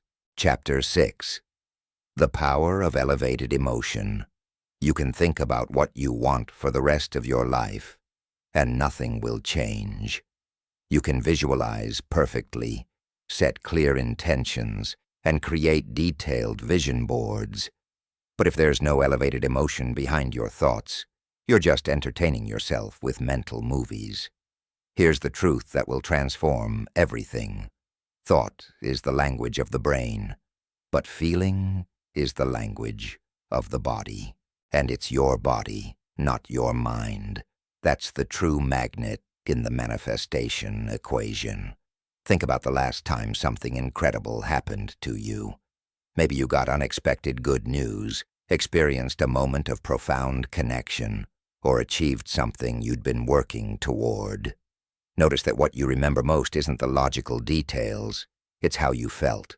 The rush of excitement, the warmth in your chest, the lightness in your whole being. That feeling was your body's electromagnetic signature in that moment, and that signature is what the quantum field reads and responds to. Most people live their entire lives in survival emotions. They wake up feeling anxious about the day ahead. They move through their morning feeling stressed about time. They go to work feeling frustrated or bored or undervalued. They come home feeling exhausted or irritated. They go to sleep feeling worried about tomorrow. These aren't just uncomfortable feelings. They're specific electromagnetic frequencies being broadcast into the quantum field, and the field is responding by delivering more experiences that generate those same frequencies. Let me introduce you to Thomas. He was a corporate attorney who had everything society says should make you happy. Prestigious job, high income, beautiful home, respected position. But he was miserable. "I feel dead inside," he told me. "I go through the motions, I accomplish things, but I haven't felt real joy in years. I can't remember the last time I felt excited about anything." When I asked him to describe his daily emotional landscape, he used words like numb, heavy, resigned, and empty. He wasn't depressed in the clinical sense. He was emotionally flatlined. Here's what Thomas didn't understand. He was asking the universe for joy, fulfillment, and passion while broadcasting the frequency of numbness and resignation. His thoughts might have been saying, "I want to feel alive," but his body was transmitting, "I am dead inside." And the quantum field, reading his electromagnetic signature, kept delivering experiences that matched his dominant emotional state. More numbness, more emptiness, more going through the motions. The survival emotions, fear, anger, sadness, frustration, worry, guilt, shame, have a specific biochemical signature. When you're in these states, your body is producing stress hormones like cortisol and adrenaline. Your heart rhythm becomes incoherent and chaotic. Your immune system weakens. Your digestive system shuts down. Your creative thinking diminishes. Your perception narrows to scan for threats. Everything in your biology is oriented toward immediate survival rather than long-term creation. But here's what's crucial to understand. These survival emotions were designed for short-term threats. You're supposed to feel fear when a predator appears, anger when you need to fight, and sadness when you need to process loss. These emotions are meant to be temporary, helping you respond to specific challenges and then returning to baseline. They become destructive when they become your baseline, when you're living in chronic stress, sustained anxiety, perpetual frustration, or ongoing resentment. The problem is that modern life keeps most people locked in survival mode. You're not running from predators, but your body can't tell the difference between a real threat and an email from your boss, a traffic jam, a critical comment on social media, or worry about paying bills. Your nervous system responds to all of these as threats, flooding your body with stress chemistry and keeping you locked in the electromagnetic signature of survival. And here's the devastating truth. You cannot create from survival mode.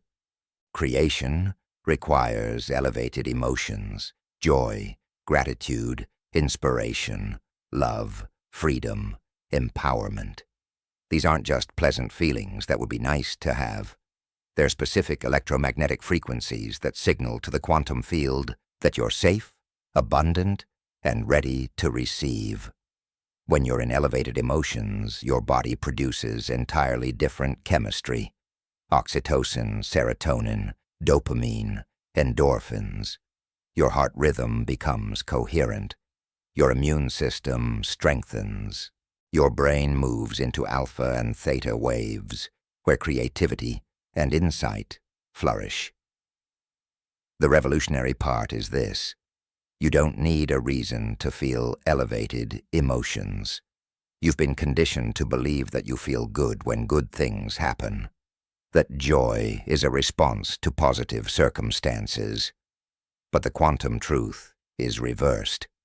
When you generate elevated emotions first, before you have evidence, you create the electromagnetic frequency that attracts the circumstances that match those emotions. You don't wait for abundance to feel grateful. You feel grateful and abundance appears. You don't wait for love to feel loving. You embody love and loving experiences manifest. Thomas's transformation began when he stopped waiting for something external to make him feel alive and started generating elevated emotions intentionally. I taught him a practice I want you to understand deeply.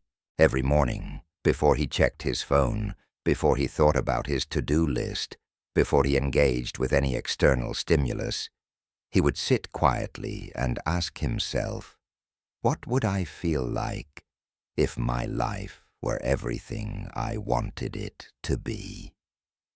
He would close his eyes and begin to generate feelings in his body, not by thinking about them, but by actually creating the sensations. He would breathe into his chest and create a sense of expansion. He would relax his face and feel peace.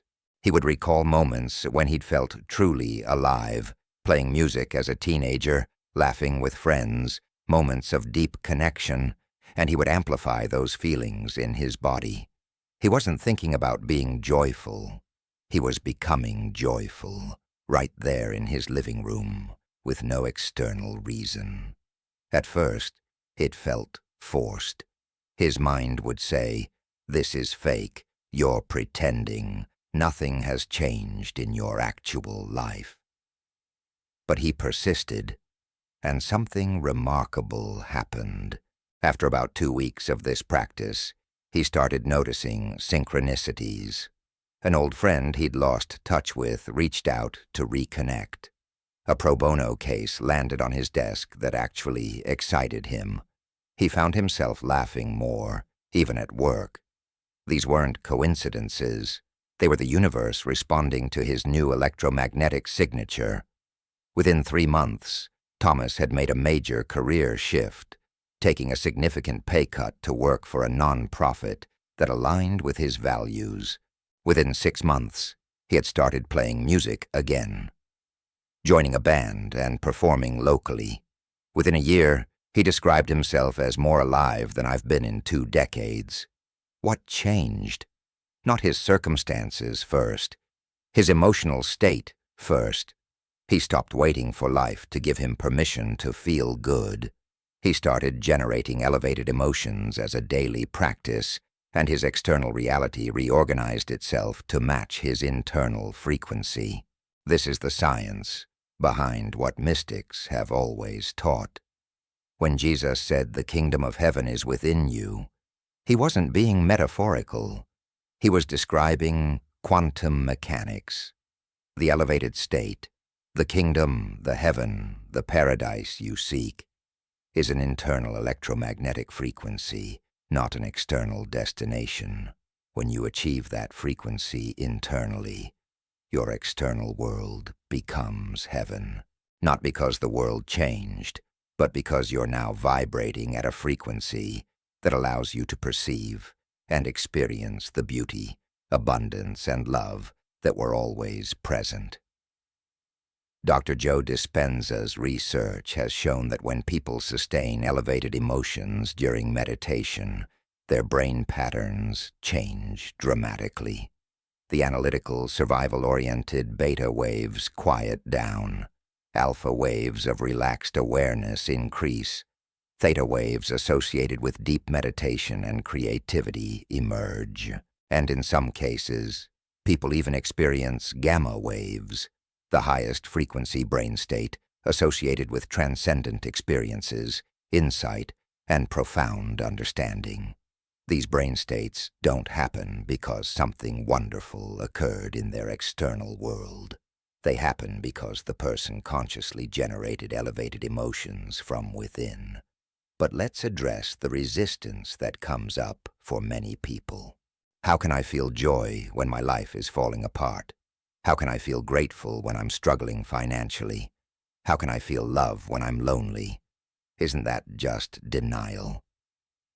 This is the question Thomas asked initially, and it's the question I hear constantly, and my answer is always the same. You're not denying your current reality. You're choosing not to let your current reality be your only reality. You can acknowledge that you're currently experiencing financial struggle and simultaneously generate the feeling of abundance. These aren't mutually exclusive. You're not pretending you have money in the bank when you don't.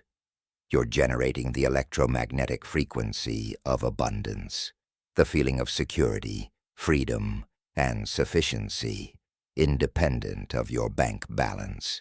You're broadcasting the signal first, knowing that the physical evidence must follow. This is where most people get stuck. They think feeling good when circumstances are challenging is irresponsible or naive. But actually continuing to feel bad about bad circumstances is what's keeping you stuck. When you feel poor because you're poor, you're creating more poverty. When you feel lonely because you're alone, you're creating more loneliness. When you feel sick because you have symptoms, you're reinforcing sickness. You're using your emotional energy to amplify the very condition you want to change. The quantum shift happens when you realize that your emotional state is not a response to your reality. It's creating your reality. This means you have complete power to change your reality by changing your emotional state first, not after things improve, not when you have proof, not when it makes logical sense. Now, in this moment, regardless of evidence. Let me be specific about how to work with elevated emotions. First, understand the difference between elevated emotions and positive thinking. Positive thinking is mental. It's repeating optimistic statements in your mind. Elevated emotions are somatic. They're generated in and felt through your body. Your body must feel the emotion for it to create an electromagnetic signature powerful enough to affect the quantum field. Second, recognize that elevated emotions exist on a spectrum. You don't have to jump from despair to ecstasy. You can move incrementally up the emotional scale. If you're in fear, reaching for anger might be an elevation. If you're in sadness, reaching for acceptance might be progress. If you're in frustration, reaching for hope might be the next step. The goal is to consistently move toward higher frequency emotions, not to perform perfection. Third, use memory as a doorway. Your body has felt elevated emotions before, even if it was years ago or just for moments. You can recall a time when you felt truly joyful, deeply grateful, completely loved, totally free, or profoundly peaceful. As you remember that moment, don't just think about it. Feel it. Let the memory activate the same chemistry in your body that was present during the original experience. Your body doesn't know the difference between the original event and the memory. Both create the same neurochemical response. Fourth, amplify the feeling through breath and attention. Once you've accessed even a small amount of elevated emotion, breathe into it. Direct your attention to where you feel it in your body, maybe your chest, your belly, your whole being. Breathe deeply and imagine that with each breath, you're amplifying this feeling, making it stronger, letting it fill more of your body. This isn't imagination. You're literally increasing the coherence and strength of your electromagnetic field. Fifth, sustain it beyond your practice. This is the advanced work. It's one thing to generate elevated emotions for 10 minutes in meditation. It's another thing entirely to maintain that frequency as you move through your day. But this is what determines your results. The universe doesn't respond to your peak moments. It responds to your baseline. If you practice elevated emotions for 10 minutes but spend the rest of your day in survival mode, survival is still your dominant broadcast. So you practice catching yourself throughout the day. You notice when you've dropped into frustration, worry, or resignation, and instead of judging yourself, you simply pause, take a breath, and reconnect with elevated emotion. Maybe you recall the feeling from your morning practice. Maybe you find something to appreciate in the present moment. Maybe you simply choose to relax your body and smile, which itself shifts your chemistry. Each time you do this, you're strengthening your capacity to hold elevated states longer. Thomas became masterful at this. He would set reminders on his phone to pause and check his emotional state. In meetings that used to drain him, he would practice generating subtle joy internally. Stuck in traffic, instead of defaulting to frustration, he would use the time to feel gratitude. Before difficult conversations, he would take 60 seconds to connect with love and compassion. He was consciously choosing his emotional frequency moment by moment, rather than letting circumstances dictate his state. The transformation was profound not just in his external circumstances, but in his entire experience of being alive. He realized that he'd spent decades living reactively, his emotions bouncing around based on whatever was happening around him. Now he was living generatively, creating his emotional state from within and watching his external world reorganize to match.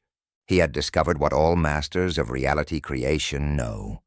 Your power isn't in controlling circumstances. Your power is in choosing your emotional frequency, regardless of circumstances.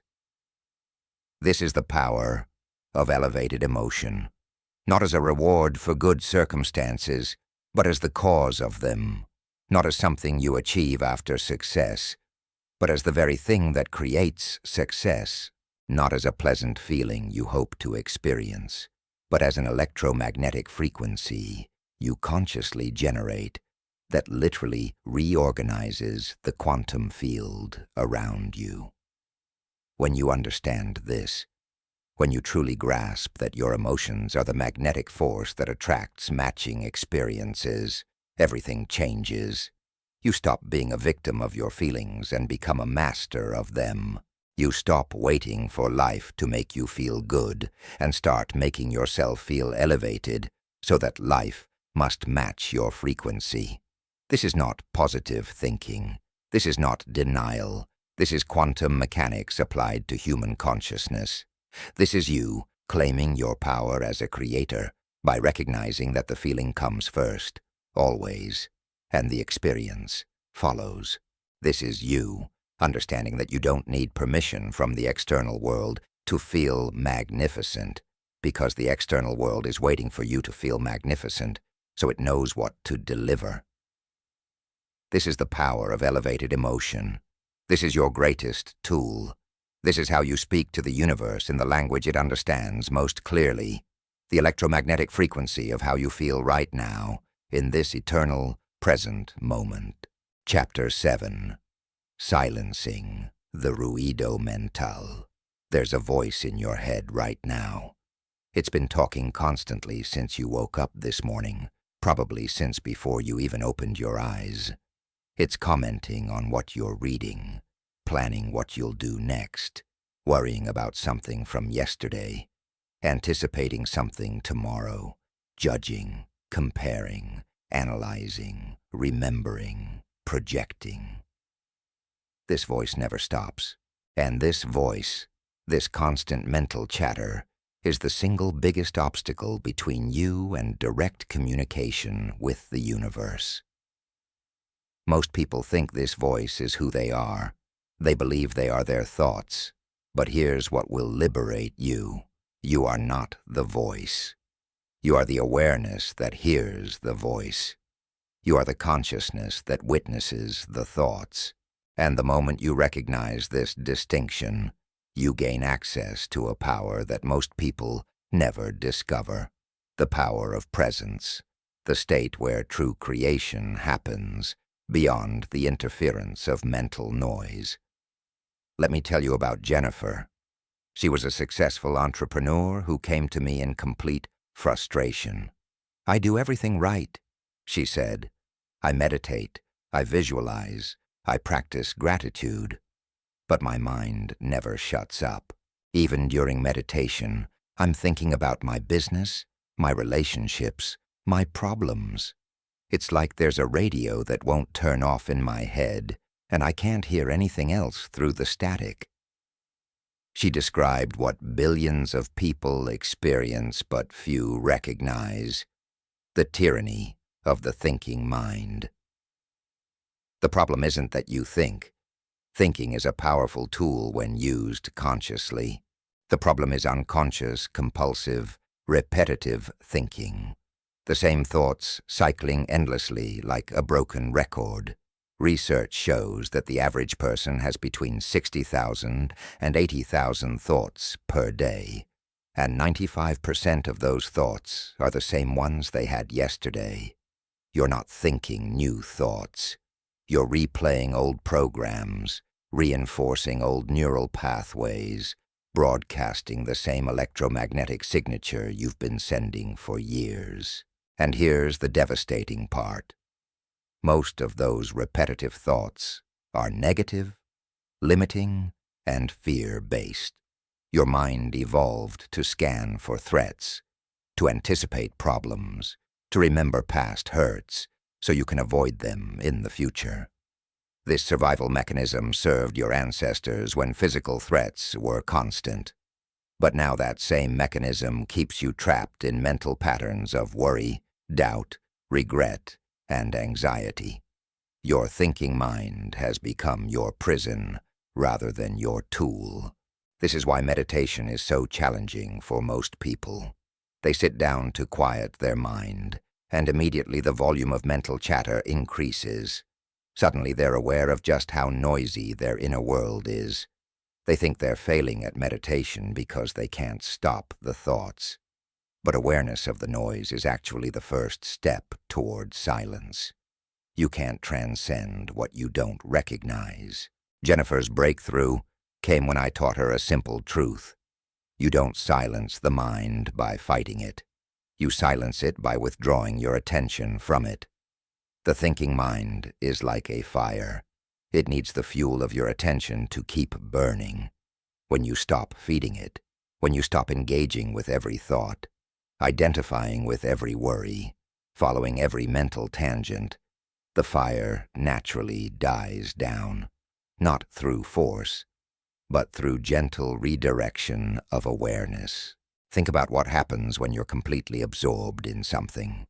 Maybe you're watching a beautiful sunset, or you're in deep conversation with someone you love, or you're creating something that fully engages you.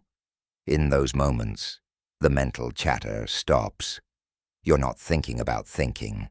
You're not narrating the experience to yourself. You're simply present, fully immersed in the now.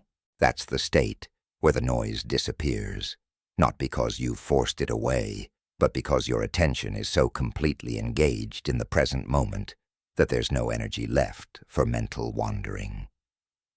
This state of presence, what spiritual traditions call mindfulness, flow, or simply being here now, is the gateway to direct communion with the quantum field. When the thinking mind quiets, when you're no longer caught in the endless loop of past and future, you access a different kind of intelligence. Not the analytical, problem-solving intelligence of the thinking mind, but the intuitive, creative, connected, intelligence of consciousness itself.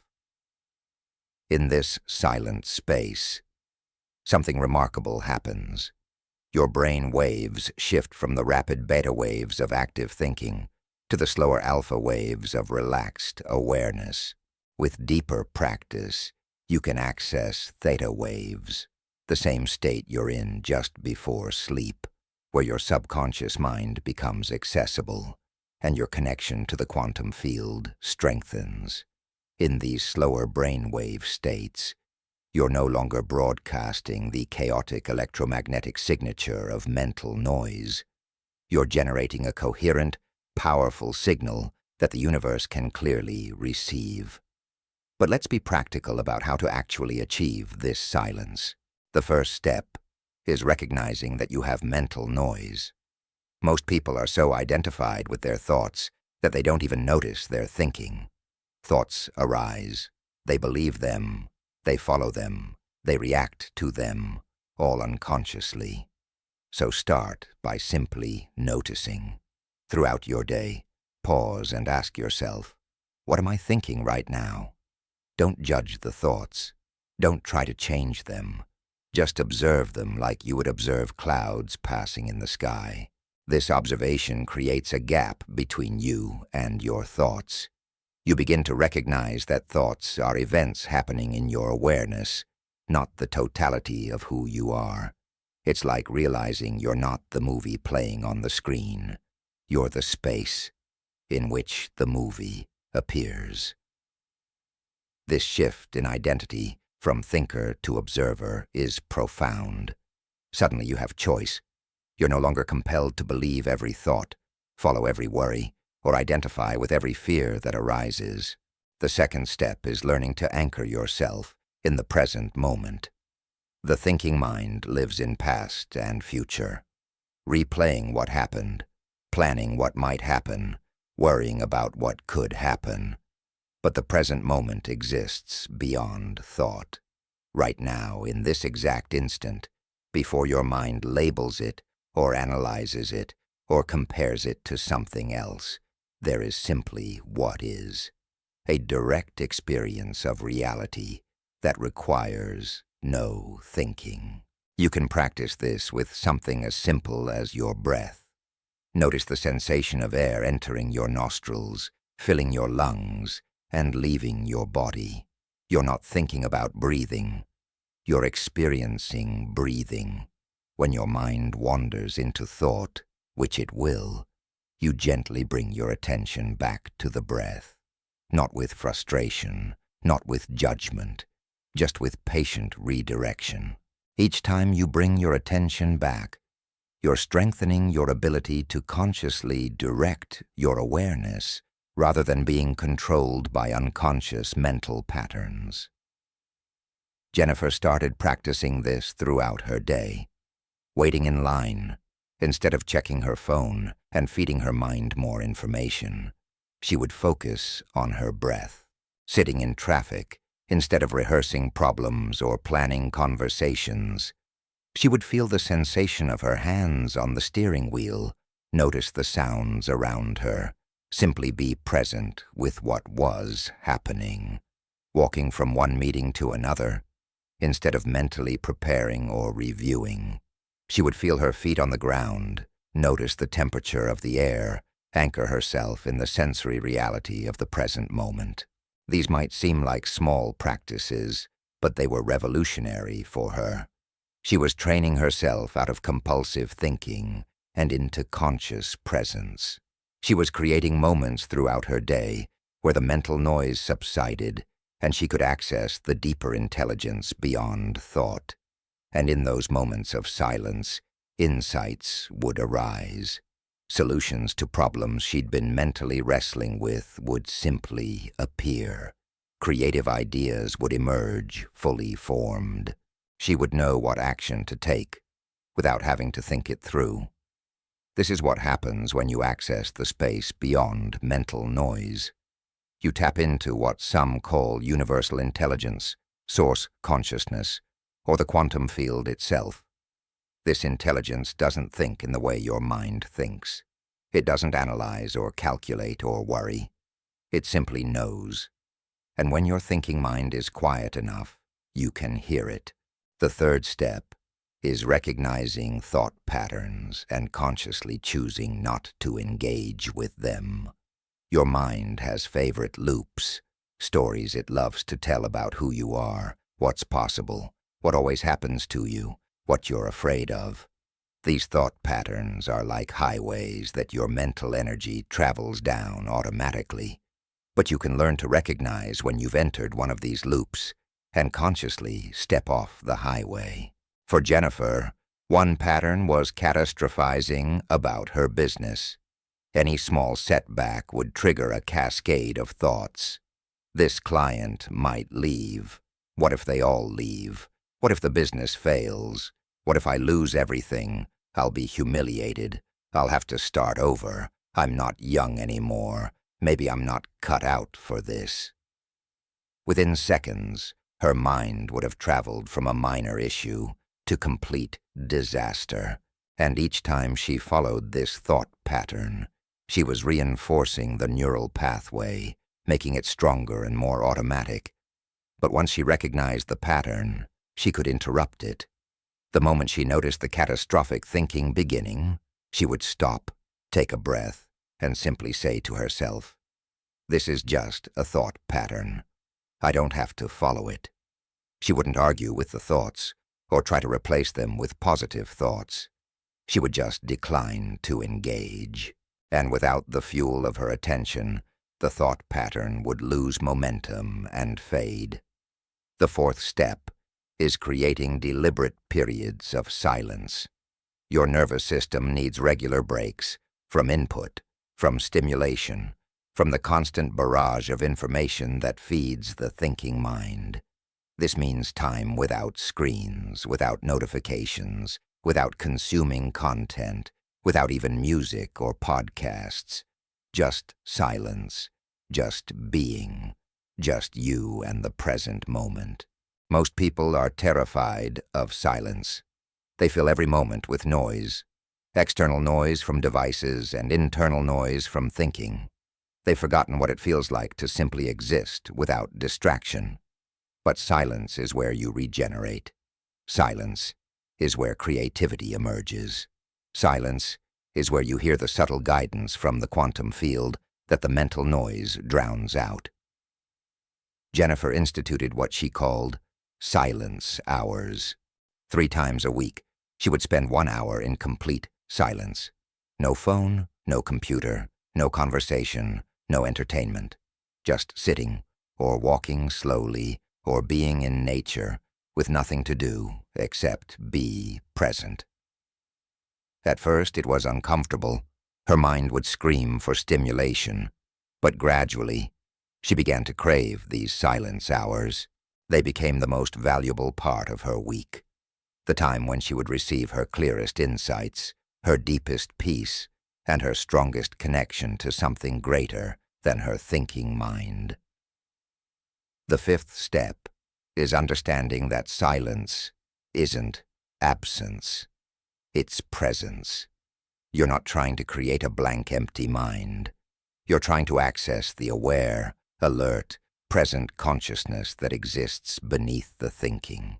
In deep meditation, advanced practitioners describe a state of complete silence that's simultaneously full of vibrant aliveness. The thinking has stopped, but consciousness is more awake than ever. This is the state where true communication with the universe happens. In this silent, present awareness, you're no longer broadcasting the chaotic static of mental noise. Your electromagnetic field becomes coherent and clear. Your heart rhythm synchronizes. Your brain waves slow and harmonize. You become a clear channel for universal intelligence to flow through. This is when downloads happen. Sudden knowing, instant clarity, creative breakthroughs that couldn't be accessed through thinking. Jennifer described an experience during one of her silence hours that changed everything. She was sitting quietly, fully present, her mind finally still after weeks of practice. And suddenly she knew, not thought, not figured out, but knew the exact direction her business needed to go. A complete restructuring plan appeared in her awareness, fully formed, more brilliant than anything she could have thought her way to.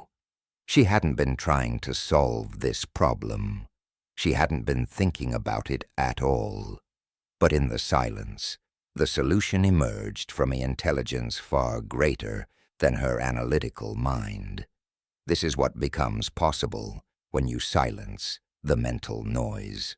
You access guidance, wisdom, and creative intelligence that your thinking mind, for all its analyzing and planning and worrying, could never produce. You begin to operate from inspiration rather than desperation, from knowing rather than guessing, from alignment rather than force. And the universe, finally able to communicate with you clearly through the static-free channel of your silent awareness, can guide you with precision toward your highest expression. The paradox is this: the thinking mind believes it's in control, that its constant activity is necessary, that if it stops planning and worrying and analyzing, everything will fall apart. But the opposite is true. The thinking mind is the interference. When it quiets, when you access the silence beneath the noise, you discover that you're held, guided, and supported by an intelligence infinitely greater than your individual mind could ever be. This doesn't mean you never think. It means you use thinking as a tool, when appropriate, rather than being used by thinking constantly. You think when you need to solve a specific problem, make a plan, or analyze information, but then you return to silence, to presence, to the space where creation actually happens. You realize that your best ideas don't come from hours of hard thinking. They come in moments of relaxation, in the shower, on a walk, in that space between sleep and waking. They come when the thinking mind lets go and allows deeper intelligence to emerge. Your mental noise is not your enemy. It's just an overactive tool that's been running automatically for so long you forgot you could turn it off. Every moment you spend in silence, in presence, in the space beyond thought, you're weakening the grip of compulsive thinking and strengthening your connection to universal consciousness. You're clearing the static from your broadcast so the universe can finally hear what you're truly asking for, not through the confused, contradictory, repetitive thoughts of the thinking mind, but through the clear, coherent, powerful signal of your silent, present awareness. This is the practice. Notice the noise, anchor in the present, recognize patterns without engaging, create deliberate silence, and access the presence beneath thinking, not to achieve a permanently blank mind, but to shift from being controlled by thought to being the conscious director of your attention, to move from mental imprisonment to mental mastery, to discover that beneath the endless chatter is a silence so full, so alive, so connected to all that is, that you wonder how you ever mistook the noise for reality. In this silence, you don't just communicate with the universe. You recognize that you are the universe, consciousness expressing itself, creating reality through the power of presence. And from this recognition, everything becomes possible, because you're no longer approaching creation from the limitation of the thinking mind. You're creating from the infinite potential of consciousness itself, undistorted by mental noise, clear and coherent and completely aligned with the intelligence that governs all of existence. This is the power of silence. This is where true communication happens. This is where you discover who you really are beyond the voice in your head. And this is where your manifestation power becomes truly unlimited. Chapter 8. Becoming the answer. Here's the question that changes everything. What if you're not asking the universe to give you something you don't have? What if you're actually asking the universe to help you become who you already are in another dimension of reality? This isn't philosophical speculation. This is quantum physics. In the field of infinite possibilities, every version of you already exists. The broke you and the abundant you. The sick you and the healthy you. The lonely you and the deeply loved you. They're all real, all present, all available. The question is, which version are you embodying right now? Most people approach manifestation like placing an order with a cosmic delivery service. They ask for money, health, love, or success, and then they wait for it to arrive while remaining exactly who they've always been. They want their circumstances to change while their identity stays the same. But here's what neuroscience and quantum physics both confirm. You cannot create a new reality from an old identity. You must become the person who lives in the reality you desire before that reality can manifest. You don't attract what you want. You attract who you are. Let me tell you about Michael. He was a talented writer who'd been trying to get published for 15 years. Rejection letter after rejection letter. Close calls that led nowhere. Agents who showed interest and then disappeared. He had the skill, the dedication, the work ethic. What he didn't have was the identity of a published author. Every time he sent out his work, he was broadcasting the frequency of aspiring writer, hoping to be chosen. He was asking the universe to make him into something he wasn't yet, and the universe kept reflecting back his own uncertainty about his identity. When I met him, I asked a simple question. How would a successfully published author feel right now, in this moment, regardless of whether they have a book deal? He paused, confused. "But I'm not a published author yet," he said. "That's exactly the problem," I replied. "You're waiting for the publishing deal to give you the identity.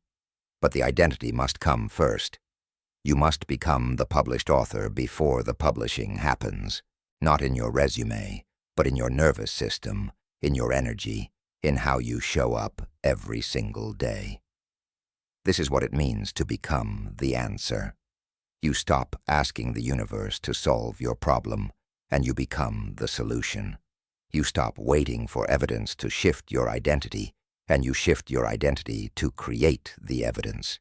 You stop seeking external validation to prove you're worthy, and you embody the worthiness that allows external validation to find you. This is the most radical shift in manifestation work, from seeking to becoming, from wanting to being, from future to present. Think about how you relate to something you already have versus something you're trying to get. If you own a car, you don't spend your day hoping a car will show up. You don't visualize having a car while feeling the lack of transportation. You simply are a person who has a car. It's part of your accepted reality. You take actions from that identity. You put gas in it.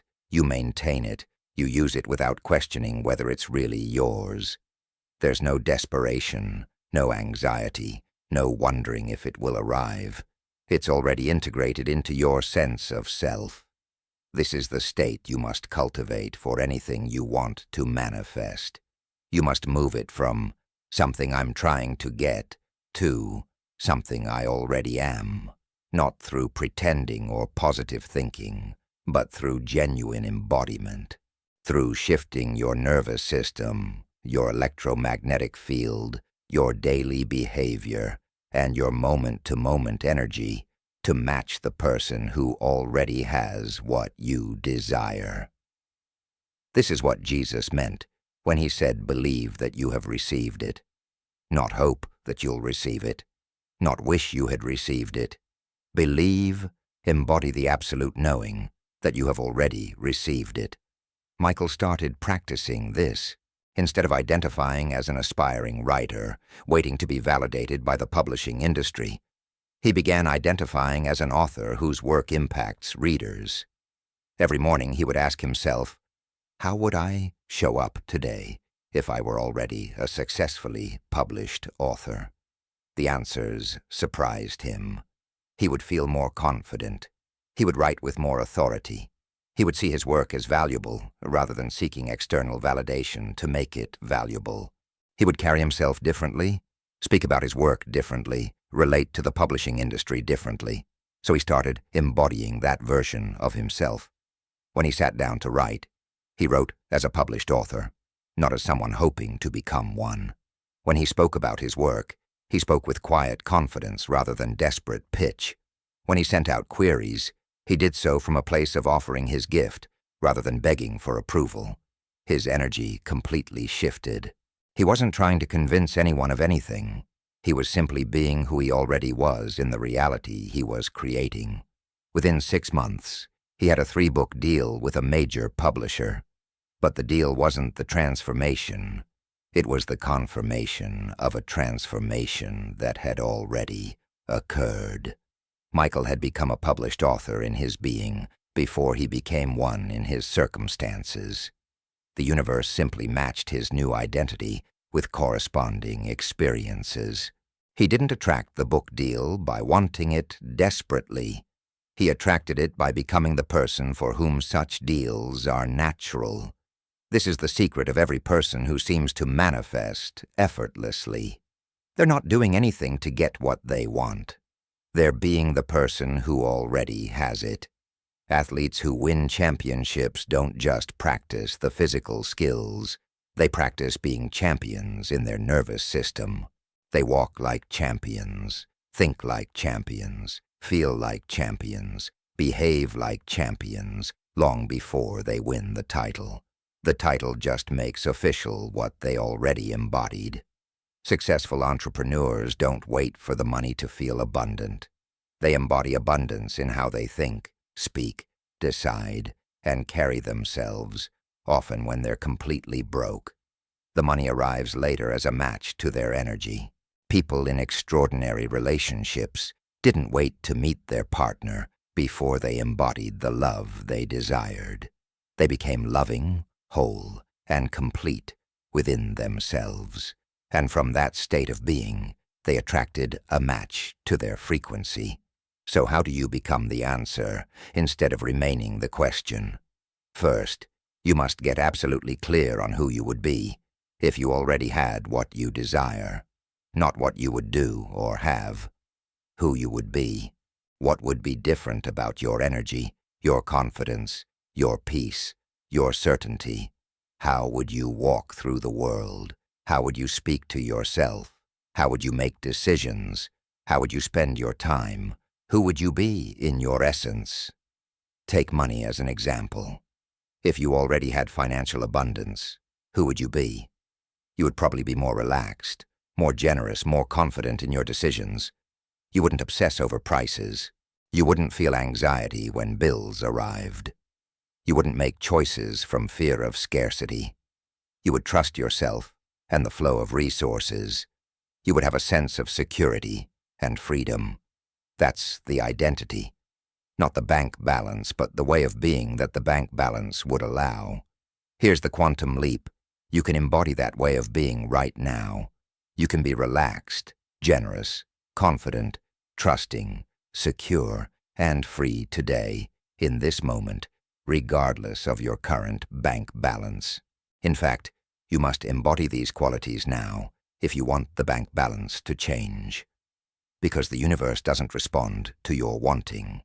It responds to your being. When you are the person who is relaxed about money, you start making decisions from clarity instead of panic. When you are generous within your means, you open the flow. When you trust, you stop constricting energy with fear. Second, you must align your behavior with your new identity. This doesn't mean spending money you don't have or making reckless decisions. It means making choices from the identity you're becoming rather than the identity you've been. If you were the abundant person you're becoming, would you stay in that toxic job out of fear? Would you undercharge for your services? Would you tolerate people who don't value you? Or would you make different choices, trusting that you're supported, worthy, and capable? Michael noticed that aspiring writers constantly sought approval and validation. Published authors, on the other hand, trusted their voice and their value. So he stopped sending his work to people asking, "Is this good enough?" and started sharing it from a place of, "This is my offering." Such a small shift in energy, such a massive difference in outcome. He was no longer operating from the identity of someone who needed permission. He had given himself permission by embodying the identity of an author. Third, you must practice the emotional state of already being who you're becoming. This is where visualization and elevated emotion combine with identity work. Every day, you spend time feeling yourself as the person who has already manifested your desire. Not visualizing getting it someday, but experiencing being it right now. If you're becoming healthy, you feel the vitality, strength, and wellness in your body as if it's already true. If you're becoming loved, you feel the warmth, security, and connection as if your person is already here. If you're becoming successful, you feel the confidence, fulfillment, and impact as if you're already living it. This daily practice rewires your nervous system. Your body begins to memorize this new emotional state. It becomes familiar instead of foreign. Your electromagnetic field starts broadcasting this identity consistently. And most importantly, your subconscious mind begins accepting this as your reality. Remember, your subconscious doesn't distinguish between actual experience and vividly imagined experience. When you consistently embody the feeling of your desired identity, your subconscious accepts it as fact and begins organizing your behavior, perception, and energy to match it. Fourth, you must let go of the old identity without clinging to it as your story. This is where many people stumble. They've built an entire narrative around being the struggling artist, the unlucky in love person, the one who always has money problems, the sick one, the victim of circumstances. This story has become comfortable, familiar, even part of their social identity. Their friends know them as this person. They know themselves as this person. Letting go feels like losing who they are. But you're not losing who you are. You're releasing who you never truly were. All those limiting identities were just costumes you wore, programs you downloaded, roles you played. They're not the truth of you. The truth of you is the consciousness that can choose any identity, embody any version, create any reality. When you release attachment to the old story, you're not becoming less. You're remembering your infinite nature. Michael had to let go of the identity of the rejected writer. It had become almost comfortable in its familiarity. He knew how to be that person. He had a whole community of other rejected writers who understood him. He had stories to tell about his struggles. Releasing that identity meant stepping into unknown territory, which his nervous system initially resisted. But he recognized that clinging to the old story was the very thing preventing the new story from emerging. Fifth, you must act as if, not in a fake-it-till-you-make-it performance, but in genuine embodiment. When you truly become the identity, your actions naturally align. You're not pretending, you're being. A published author doesn't act like they're published. They simply are published in their energy, so their actions flow from that state. An abundant person doesn't pretend to be abundant. They embody abundance, so their choices reflect it. This is where most manifestation teaching goes wrong. People are told to act as if while still feeling like they're pretending. There's a dissonance between the action and the internal state. But when you've done the work of genuinely shifting your identity, the actions are no longer performance. They're expression. You're not trying to convince anyone, including yourself. You're simply living from your new state of being. Watch how you talk about yourself.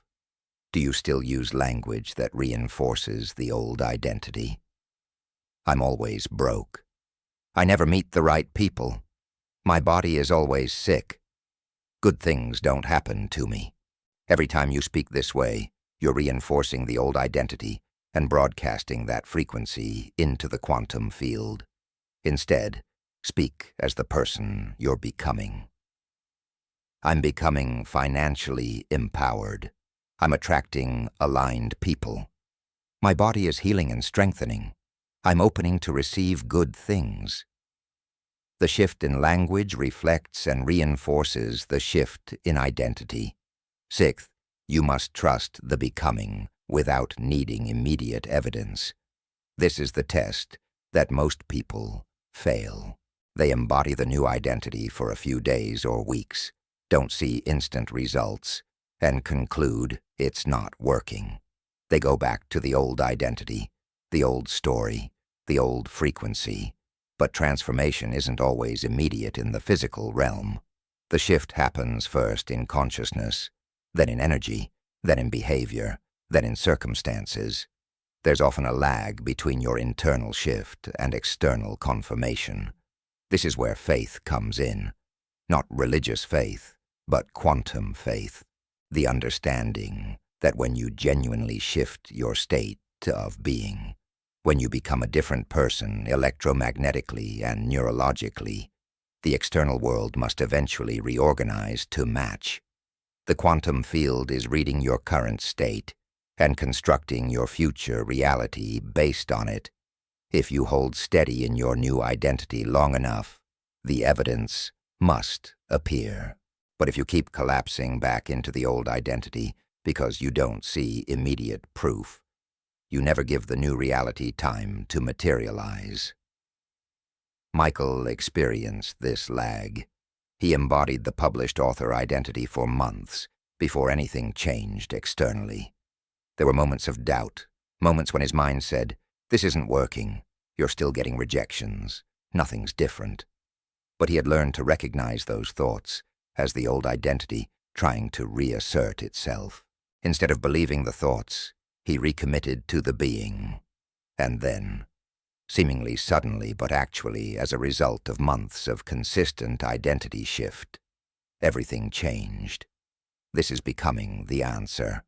Not asking the universe to deliver what you lack, but embodying what you desire as if it's already true. Not waiting for circumstances to change your identity, but changing your identity to shift your circumstances. Not hoping to become someone someday, but being that someone now, in this moment, with such conviction and consistency that the universe has no choice but to mirror your new state of being back to you in physical form. You are not a beggar at the feet of the universe, asking for scraps and hoping for mercy. You are consciousness itself, deliberately choosing which version of yourself to embody, knowing that your choice determines your reality. The broke you exists, the abundant you exists. They both exist as potentials in the quantum field. Your job isn't to create the abundant you. It already exists. Your job is to become such a vibrational match to that version that you literally collapse that probability wave into your lived experience. This is the ultimate truth of manifestation. You're not creating anything new. You're becoming who you already are in a parallel reality where everything you desire is already true. You're shifting your consciousness to inhabit that version of yourself. And as you do, your outer reality dissolves and reforms to match your inner shift. The universe isn't giving you what you want, it's reflecting back who you're being. So stop being the person who wants and become the person who has.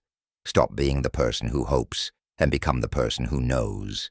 Stop being the person who's becoming and become the person who already is. The answer you've been searching for isn't out there waiting to be found. The answer is you, transformed, embodied, and living as the version of yourself that already exists in the field of infinite possibility. Become that. Be that.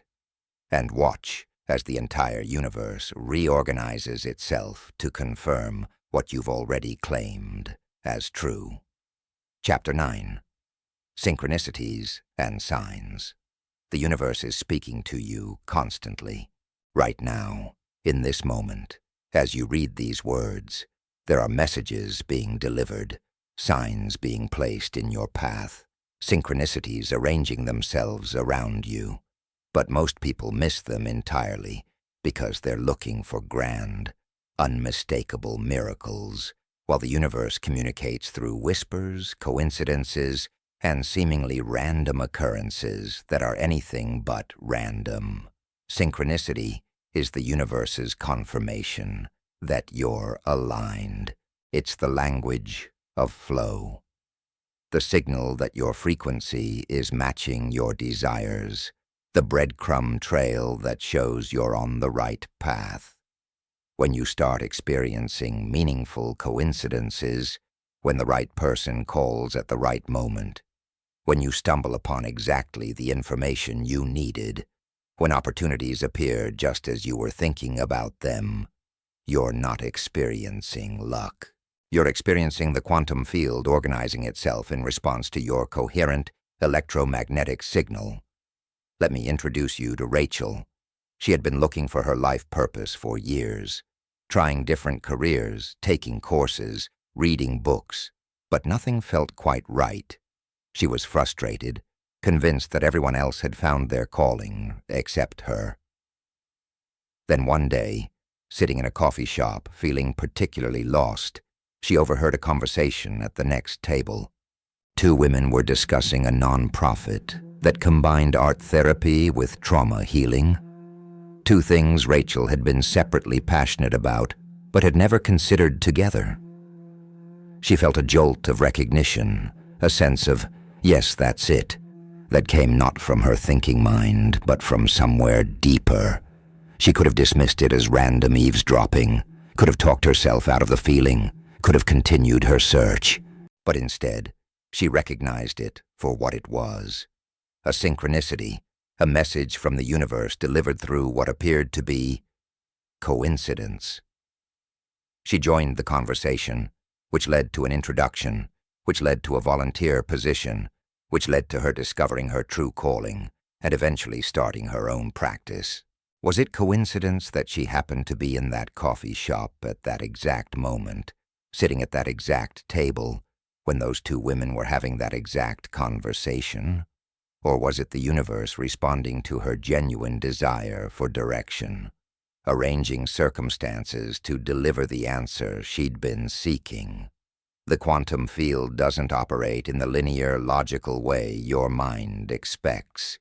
It works through what appears to be chance, accident, and serendipity, but none of it is accidental. Here's what quantum physics tells us. At the subatomic level, particles can be in two places at once, can influence each other instantaneously across vast distances, can respond to the observer's intention. The universe is far more interconnected, intelligent, and responsive than our five senses reveal. When you set an intention, when you shift your frequency, when you become coherent in your desire, you create ripples in the quantum field that begin organizing matter, energy, and events in ways that serve your intention. But these organizing forces don't usually manifest as booming voices from the sky or neon signs pointing you toward your destiny. They manifest as hunches, as random encounters, as books that fall off shelves, as songs that play with lyrics you needed to hear, as detours that lead to unexpected opportunities, as people who show up with exactly what you need, exactly when you need it. The universe is subtle in its guidance because it's inviting you to develop the sensitivity to recognize its language. Most people dismiss synchronicities as mere coincidence because their rational mind needs logical explanations for everything. It was just chance that I ran into my old friend who happened to mention that job opening. It was just random that I picked up that book right when I needed that exact information. It was just luck that I took a different route and avoided that accident. The rational mind wants to maintain the illusion that life is a series of disconnected, meaningless events. But once you understand the interconnected nature of reality, you begin to see the intelligence behind the apparent randomness. Carl Jung, who coined the term synchronicity, described it as meaningful coincidence. Not all coincidences are synchronicities. Sometimes things do happen randomly, but synchronicities have a quality of meaning, a sense of rightness, a feeling of significance that you can recognize when you pay attention. They feel like the universe winking at you, confirming that you're on track, validating that you're being guided. Rachel started paying attention to these moments. She noticed that whenever she was feeling aligned and following her authentic path, synchronicities would increase. The right resources would appear. The right people would show up. Things would flow with an ease that felt almost magical. But when she was forcing, when she was trying to make things happen from her ego, rather than following her inner guidance, synchronicities would stop. Life would feel hard. Doors would close. She'd encounter obstacle after obstacle.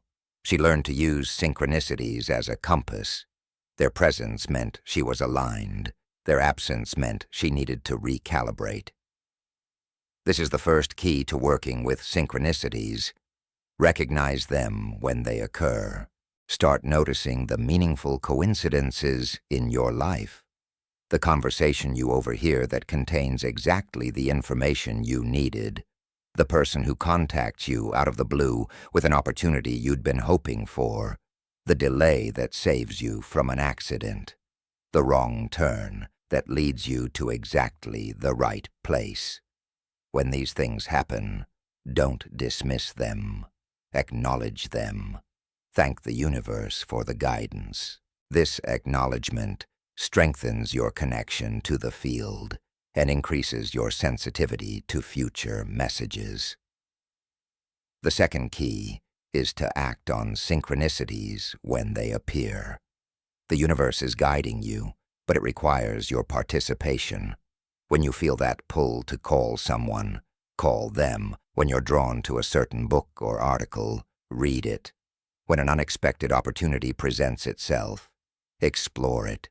Synchronicities are invitations, but you must walk through the doors they open. Rachel could have ignored that overheard conversation. She could have let her fear or her rational mind talk her out of joining in. But she acted on the synchronicity, and it changed her life. Many people pray for signs and then ignore them when they appear because the signs don't match their expectations. They ask the universe for guidance about a relationship, and then dismiss the gut feeling that something's wrong. They ask for direction in their career, and then ignore the synchronistic meeting that could open a new path.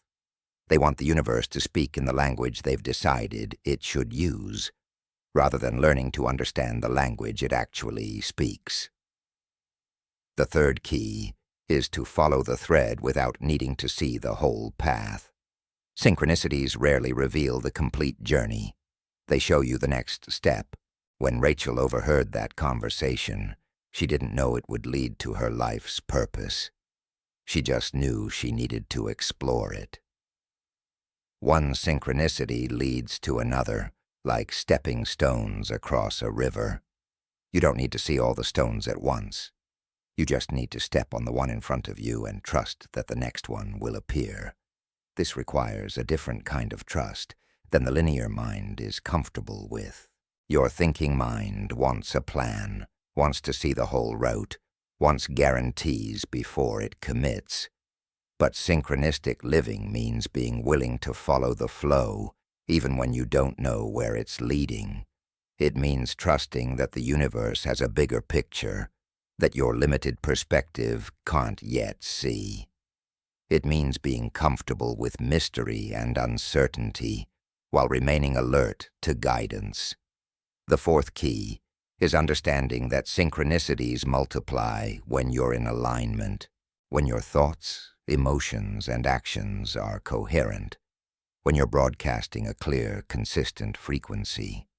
The universe can respond with precision, but when you're conflicted, when your conscious desires contradict your subconscious beliefs, when you're saying yes but feeling no, the mixed signal creates confusion in the field. Synchronicities become rare because the universe doesn't have a clear frequency to match. This is why people often experience a flood of synchronicities when they've just made a clear decision or commitment. The decision creates coherence, and the field immediately begins organizing circumstances to support that coherent intention. Rachel noticed that when she committed to the path of art therapy, when she stopped wavering and fully said yes to this direction, synchronicities appeared everywhere. Funding opportunities, perfect clients, training programs, collaborators, all showing up through seemingly coincidental encounters. The fifth key is learning to distinguish between synchronicities and distractions. Not every coincidence is a message meant for you. Sometimes things happen that grab your attention but aren't actually aligned with your highest path. This is where discernment comes in.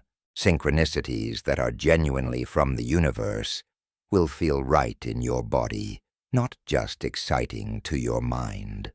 They'll resonate with your deeper knowing, not just your surface desires. They'll move you toward expansion, not contraction. Rachel encountered this when a lucrative job offer appeared right after she'd committed to her nonprofit work. On the surface, it looked like a synchronicity, good timing, good money, seemingly an answer to her financial concerns. But when she checked in with her body, she felt constriction, not expansion. Her mind was interested, but her gut said no. She recognized this as a test, a distraction, not true guidance. She declined the offer, and within weeks, funding for her nonprofit appeared from an unexpected source. The universe often tests your commitment this way. Just when you've aligned with your authentic path, something appears that looks easier, more secure, more logical. If you follow the false synchronicity, you'll find yourself off course, wondering why the flow stopped. But if you trust your deeper knowing, if you stay aligned with what's authentically true for you, the real synchronicities will continue to guide you forward. The sixth key is recognizing that synchronicities work both ways. They don't just guide you toward things, they also guide you away from things. A canceled meeting that saves you from a bad partnership, a rejection that frees you for a better opportunity, a delay that keeps you from danger. Sometimes what looks like bad luck or frustration is actually the universe protecting you, redirecting you, or timing things perfectly for your benefit. Many people miss this aspect of synchronistic guidance because they're only looking for positive signs. They interpret obstacles as the universe blocking them rather than redirecting them. But often resistance is guidance. The door that won't open might be saving you from a path that would have led nowhere. The opportunity that falls through might be clearing space for something better aligned. Trust the no's as much as the yeses. They're both messages. The seventh key is keeping a synchronicity journal. Write down the meaningful coincidences as they occur. Over time, you'll begin to see patterns. You'll notice what types of signs the universe tends to use with you. You'll recognize your personal symbolic language, certain animals, numbers, songs, or phrases that appear repeatedly when you're on the right track. You'll also see, looking back, how synchronicities you didn't understand at the time were actually preparing you for future events. Rachel kept such a journal and was amazed when she looked back after a year. The synchronicities that had seemed random at the time formed a clear pattern, a trail of breadcrumbs leading her exactly where she needed to go. She saw how the universe had been orchestrating her journey all along, how every coincidental meeting, every unexpected resource, every perfectly timed piece of information was part of a larger choreography that her conscious mind couldn't have planned. The eighth key is understanding that you can ask for synchronicities. You can literally request that the universe communicate with you through signs. Show me I'm on the right path. Give me a sign about whether to take this opportunity. Help me know if this person is aligned with my highest good. Then pay attention. The sign might come immediately or within a few days. It might be subtle or obvious. But if you ask with genuine openness and then remain alert, the universe will answer. But here's the crucial part. You must act on the signs you receive. If you keep asking for guidance and then ignoring it, the channel weakens. The universe stops sending clear messages because you've demonstrated you won't follow them anyway. This is why some people claim they never receive signs. They've trained the universe through non-response that there's no point in sending them. The relationship with synchronistic guidance is reciprocal. The more you honor it, acknowledge it, and act on it, the stronger and clearer it becomes. There's also a deeper level of synchronicity that advanced practitioners access. Beyond just noticing coincidences, they begin to live in synchronistic flow, a state where they're so aligned with the quantum field that their entire life becomes a series of perfect timings, effortless meetings, and harmonious unfoldings. They're no longer surprised by synchronicities because they expect them. They trust that wherever they go, whoever they meet, whatever they encounter, is exactly what needs to happen for their highest evolution. This is living in the Tao, in the flow, in alignment with universal intelligence. It doesn't mean life is always easy or comfortable. It means you trust that everything, including challenges, is serving your growth. You see the hidden perfection in apparent chaos. You recognize that what seems like a problem is often a redirection. You know that you're being guided even when you can't see the destination. Rachel reached this state after years of practicing synchronistic awareness. She stopped trying to control outcomes and started trusting the flow. She made decisions based on what felt aligned, rather than what looked logical. She followed her intuition even when it didn't make rational sense. And she found that her life became a constant stream of miracles disguised as coincidences. The right person appearing at the right moment, the perfect solution emerging just when needed, doors opening that she didn't even know existed. This is what's available to you when you learn to read the universe's language. When you recognize that you're not alone, not abandoned, not left to figure everything out through logic and effort. You're being guided constantly by an intelligence that sees the bigger picture, knows the perfect timing, and is always working to support your highest expression. The signs are there. The synchronicities are happening. The question is, are you paying attention? Are you acting on them? Are you trusting them even when they don't match your expectations? Start today. Notice the meaningful coincidences. Acknowledge them. Thank the universe for the guidance. Act on the invitations. Follow the thread. Keep a record. Ask for signs and honor the ones you receive.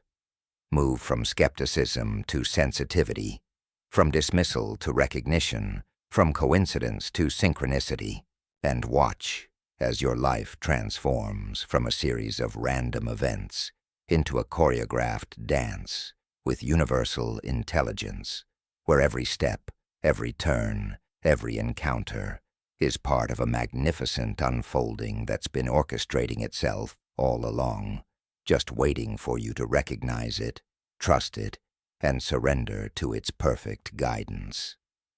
This is the language of the universe. This is how it confirms you're aligned. This is how it shows you the path. The synchronicities are always there. You just need to open your eyes to see them. Chapter 10. The Continuous Dialogue. You've reached the final chapter, but this isn't an ending. It's a beginning, because everything you've learned up to this point has been preparation for the most profound realization of all. Communication with the universe isn't something you do occasionally during meditation or prayer. It's not a practice you engage in when you need something or when you're in crisis. It's a continuous dialogue, a constant exchange of energy and information happening every single moment of your existence, whether you're aware of it or not. Right now, as you read these words, you are in conversation with the universe. Your thoughts are speaking. Your emotions are broadcasting. Your body is transmitting. Your beliefs are declaring. Your actions are affirming. And the universe is listening to all of it, responding to all of it, reflecting all of it back to you in the form of your lived experience. The question has never been whether the universe is hearing you. It always has been. The question is, have you been listening to what the universe is saying back? Most people treat their relationship with the universe like they treat their relationships with people they don't value. Intermittent contact, half-hearted attention, showing up only when they need something, disappearing when things are going well. They pray when they're desperate, visualize when they remember, practice gratitude when someone reminds them, and then spend the rest of their lives on autopilot, unconscious of the constant exchange happening beneath their awareness. This is like having a conversation with someone while looking at your phone, checking out mentally, and then wondering why the relationship feels disconnected. Let me tell you about Elena. She had mastered the techniques. She could visualize vividly, generate elevated emotions, recognize synchronicities, and embody her desired identity. She had manifested several significant things in her life, but she came to me feeling like something was still missing. "I do my practices," she said, "but then I go about my day and forget everything I know. I fall back into old patterns, old thoughts, old reactions. It's like I'm two different people. The conscious version during my practice and the unconscious version the rest of the time. This is the gap that most people never close. They create a spiritual practice that exists separate from their daily life, rather than recognizing that their entire life is the practice. They think of manifestation as something they do for 20 minutes in the morning, rather than understanding that they're manifesting constantly, every moment, through everything they think, feel, say, and do. The continuous dialogue isn't something you start. It's something you become aware of and consciously participate in. Here's the truth that will transform everything. There is no separation between you and the universe. You are not a separate being trying to communicate with something outside yourself. You are an expression of the universe becoming conscious of itself. You are the universe experiencing itself subjectively. When you think a thought, the universe is thinking through you. When you feel an emotion, the universe is feeling through you. When you take action, the universe is acting through you. The dialogue you're having isn't between two separate entities. It's consciousness in conversation with itself. This understanding shifts everything. You're not trying to get the attention of some distant cosmic force. You're recognizing that you are the cosmic force, localized in this particular body, this particular perspective, this particular expression. And from this recognition comes the awareness that you're never disconnected, never alone, never outside the flow. You're always in dialogue because you are the dialogue. The question is whether you're engaging consciously or unconsciously. Elena's breakthrough came when she started treating every moment as sacred communication, not in a religious sense, but in the quantum sense. understanding that every thought she chose, every emotion she generated, every word she spoke, every action she took was a statement to the field, a broadcast into the quantum realm, a creative act that would generate corresponding results. She stopped compartmentalizing her spirituality into morning practice and started living her entire day as prayer, as meditation, as conscious creation. This doesn't mean walking around in some artificial state of forced positivity or pretending to be spiritual. It means bringing awareness to what you're actually communicating moment to moment. When you're stuck in traffic and you feel frustration rising, you recognize, right now I'm broadcasting frustration into the field. Is this the frequency I want to amplify? When someone criticizes you and you feel defensive, you notice, right now I'm in survival mode. Do I want to create from this state, or do I want to shift? When you catch yourself in old thought patterns, you observe, this is the old program running. I can choose a different channel. The continuous dialogue means becoming the witness of your own consciousness, not judging it, not fighting it, but observing it with compassionate awareness and consciously choosing what you want to amplify. You recognize that every moment is an opportunity to align or misalign, to create coherence or chaos, to broadcast the frequency of who you're becoming, or revert to the frequency of who you've been. And with this recognition comes tremendous power and tremendous responsibility. Most people sleepwalk through their days, unconscious of what they're thinking, feeling, and emanating. They react automatically to circumstances, run habitual programs, speak without awareness, and then wonder why their life keeps recreating the same patterns. But when you wake up to the continuous dialogue, when you recognize that you're in constant communication with the creative force of the universe, you can no longer afford to be unconscious. Every moment becomes a choice. Every thought becomes intentional. Every emotion becomes deliberate. Every action becomes sacred. This might sound exhausting, having to be conscious all the time. But actually, it's liberating. Because when you're unconscious, you're being controlled by conditioning, programming, and automatic reactions. When you're conscious, you're exercising your power as a creator. When you're asleep, life happens to you. When you're awake, life happens through you and as you. The effort required to maintain consciousness is far less than the suffering created by unconsciousness. Elena started using what she called conscious check-ins throughout her day. Every hour she would pause for just 30 seconds and ask herself, what frequency am I broadcasting right now? What am I creating with my current state? Sometimes she discovered she was anxious without realizing it, her body tense, her mind racing. Sometimes she found herself in resentment, replaying old hurts. Sometimes she noticed she was contracted, protective, closed off, and each time she became aware, she had the opportunity to shift, to recalibrate, to choose a frequency that aligned with who she was becoming rather than who she'd been. These check-ins transformed her life more than any formal practice because they brought consciousness into the actual moments where creation happens, not during meditation, but during meetings, conversations, commutes, meals, interactions. She was learning to live in dialogue with the universe, not just in sacred moments, but in ordinary ones. She was discovering that there are no ordinary moments.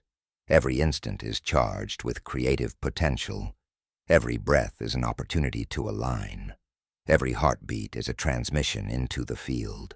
The continuous dialogue also means learning to listen, not just speak. Most people's prayers are monologues.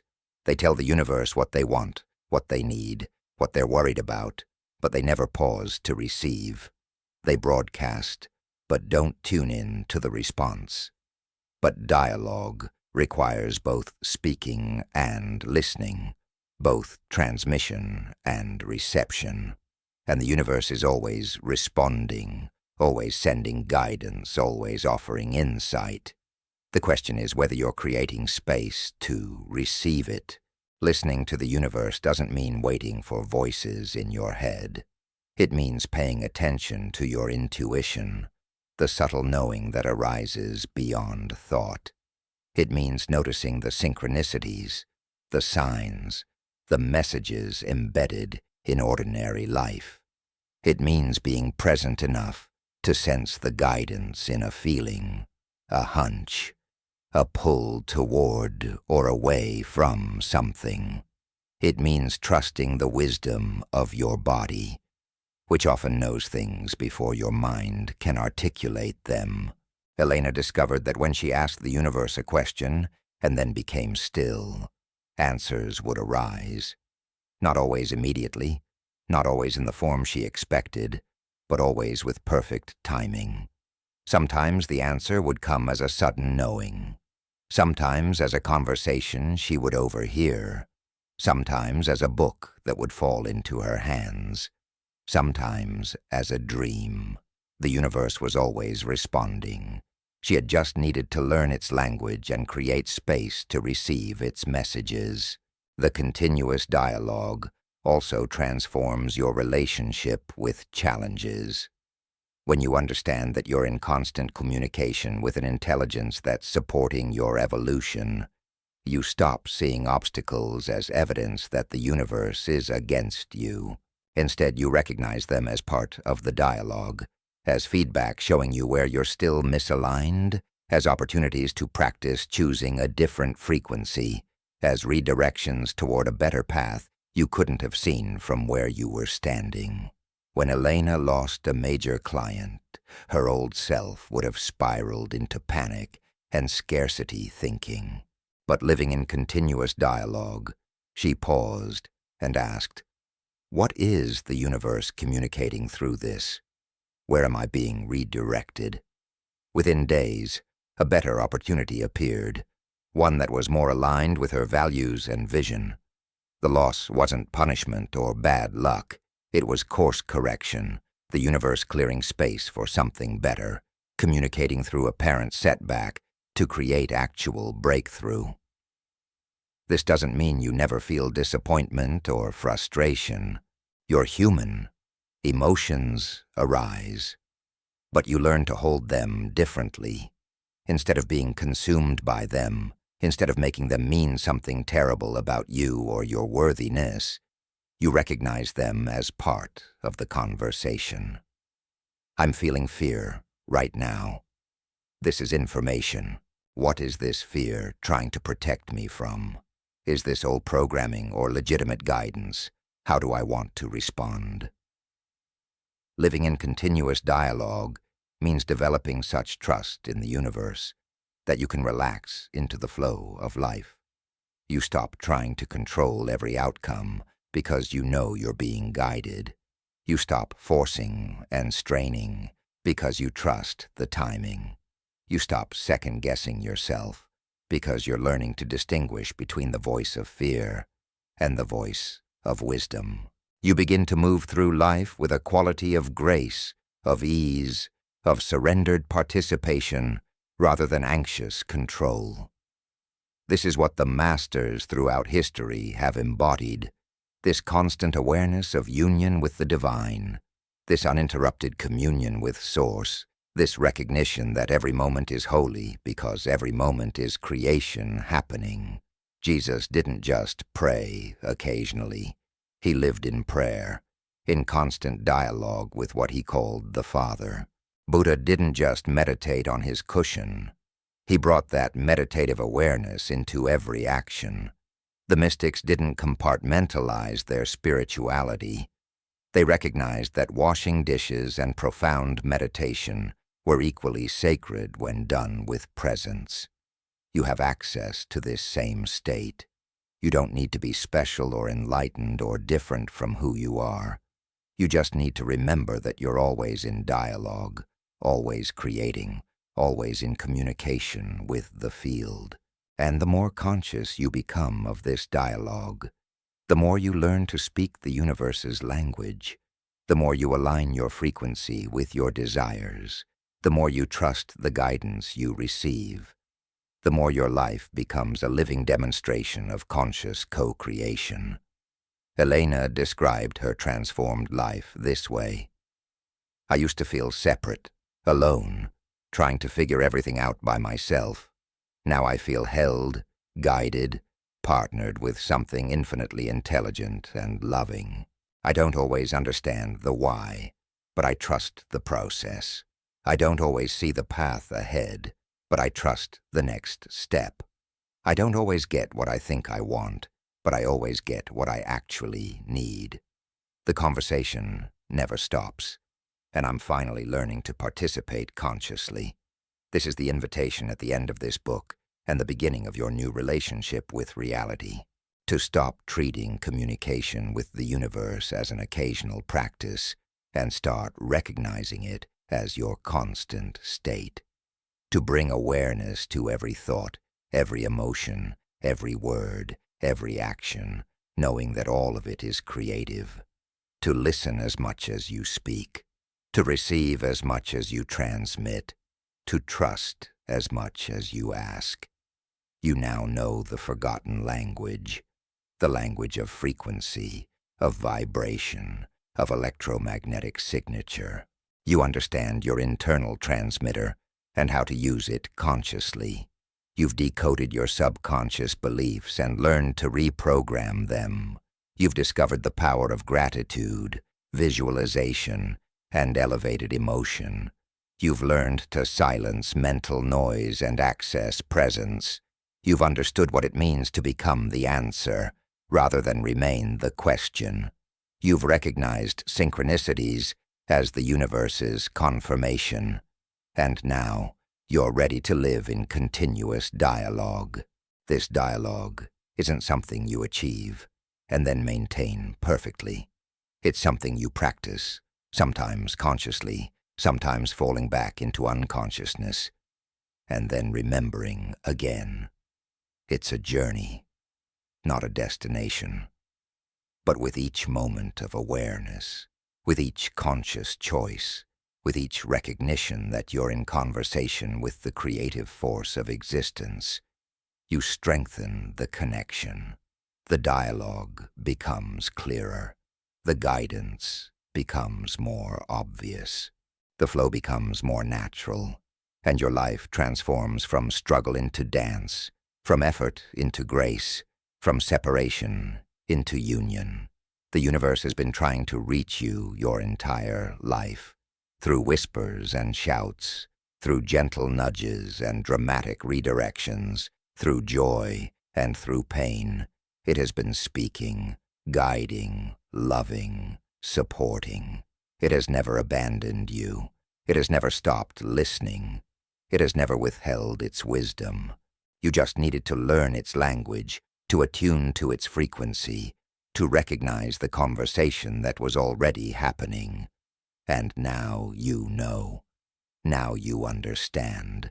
Now you're awake to the magnificent truth that you are not separate from the creative force you've been trying to communicate with. You are it, expressing itself as you, creating reality through you, experiencing existence as you. The dialogue you've been seeking has always been the dialogue you've been having. You just needed to become conscious of it. So go forward from here not as someone who occasionally talks to the universe, but as someone who lives in constant communion with it. Not as someone who hopes to be heard, but as someone who knows they're always heard and always answered. Not as someone seeking connection, but as someone who embodies connection. Not as someone learning to speak to the universe, but as someone who has remembered that they are the universe speaking to itself. The conversation continues. It never ends. Every breath is a word. Every heartbeat is a sentence. Every moment is the exchange of energy and information between you and the infinite intelligence that animates all things. You are always in dialogue. The only question that remains is, will you participate consciously or unconsciously?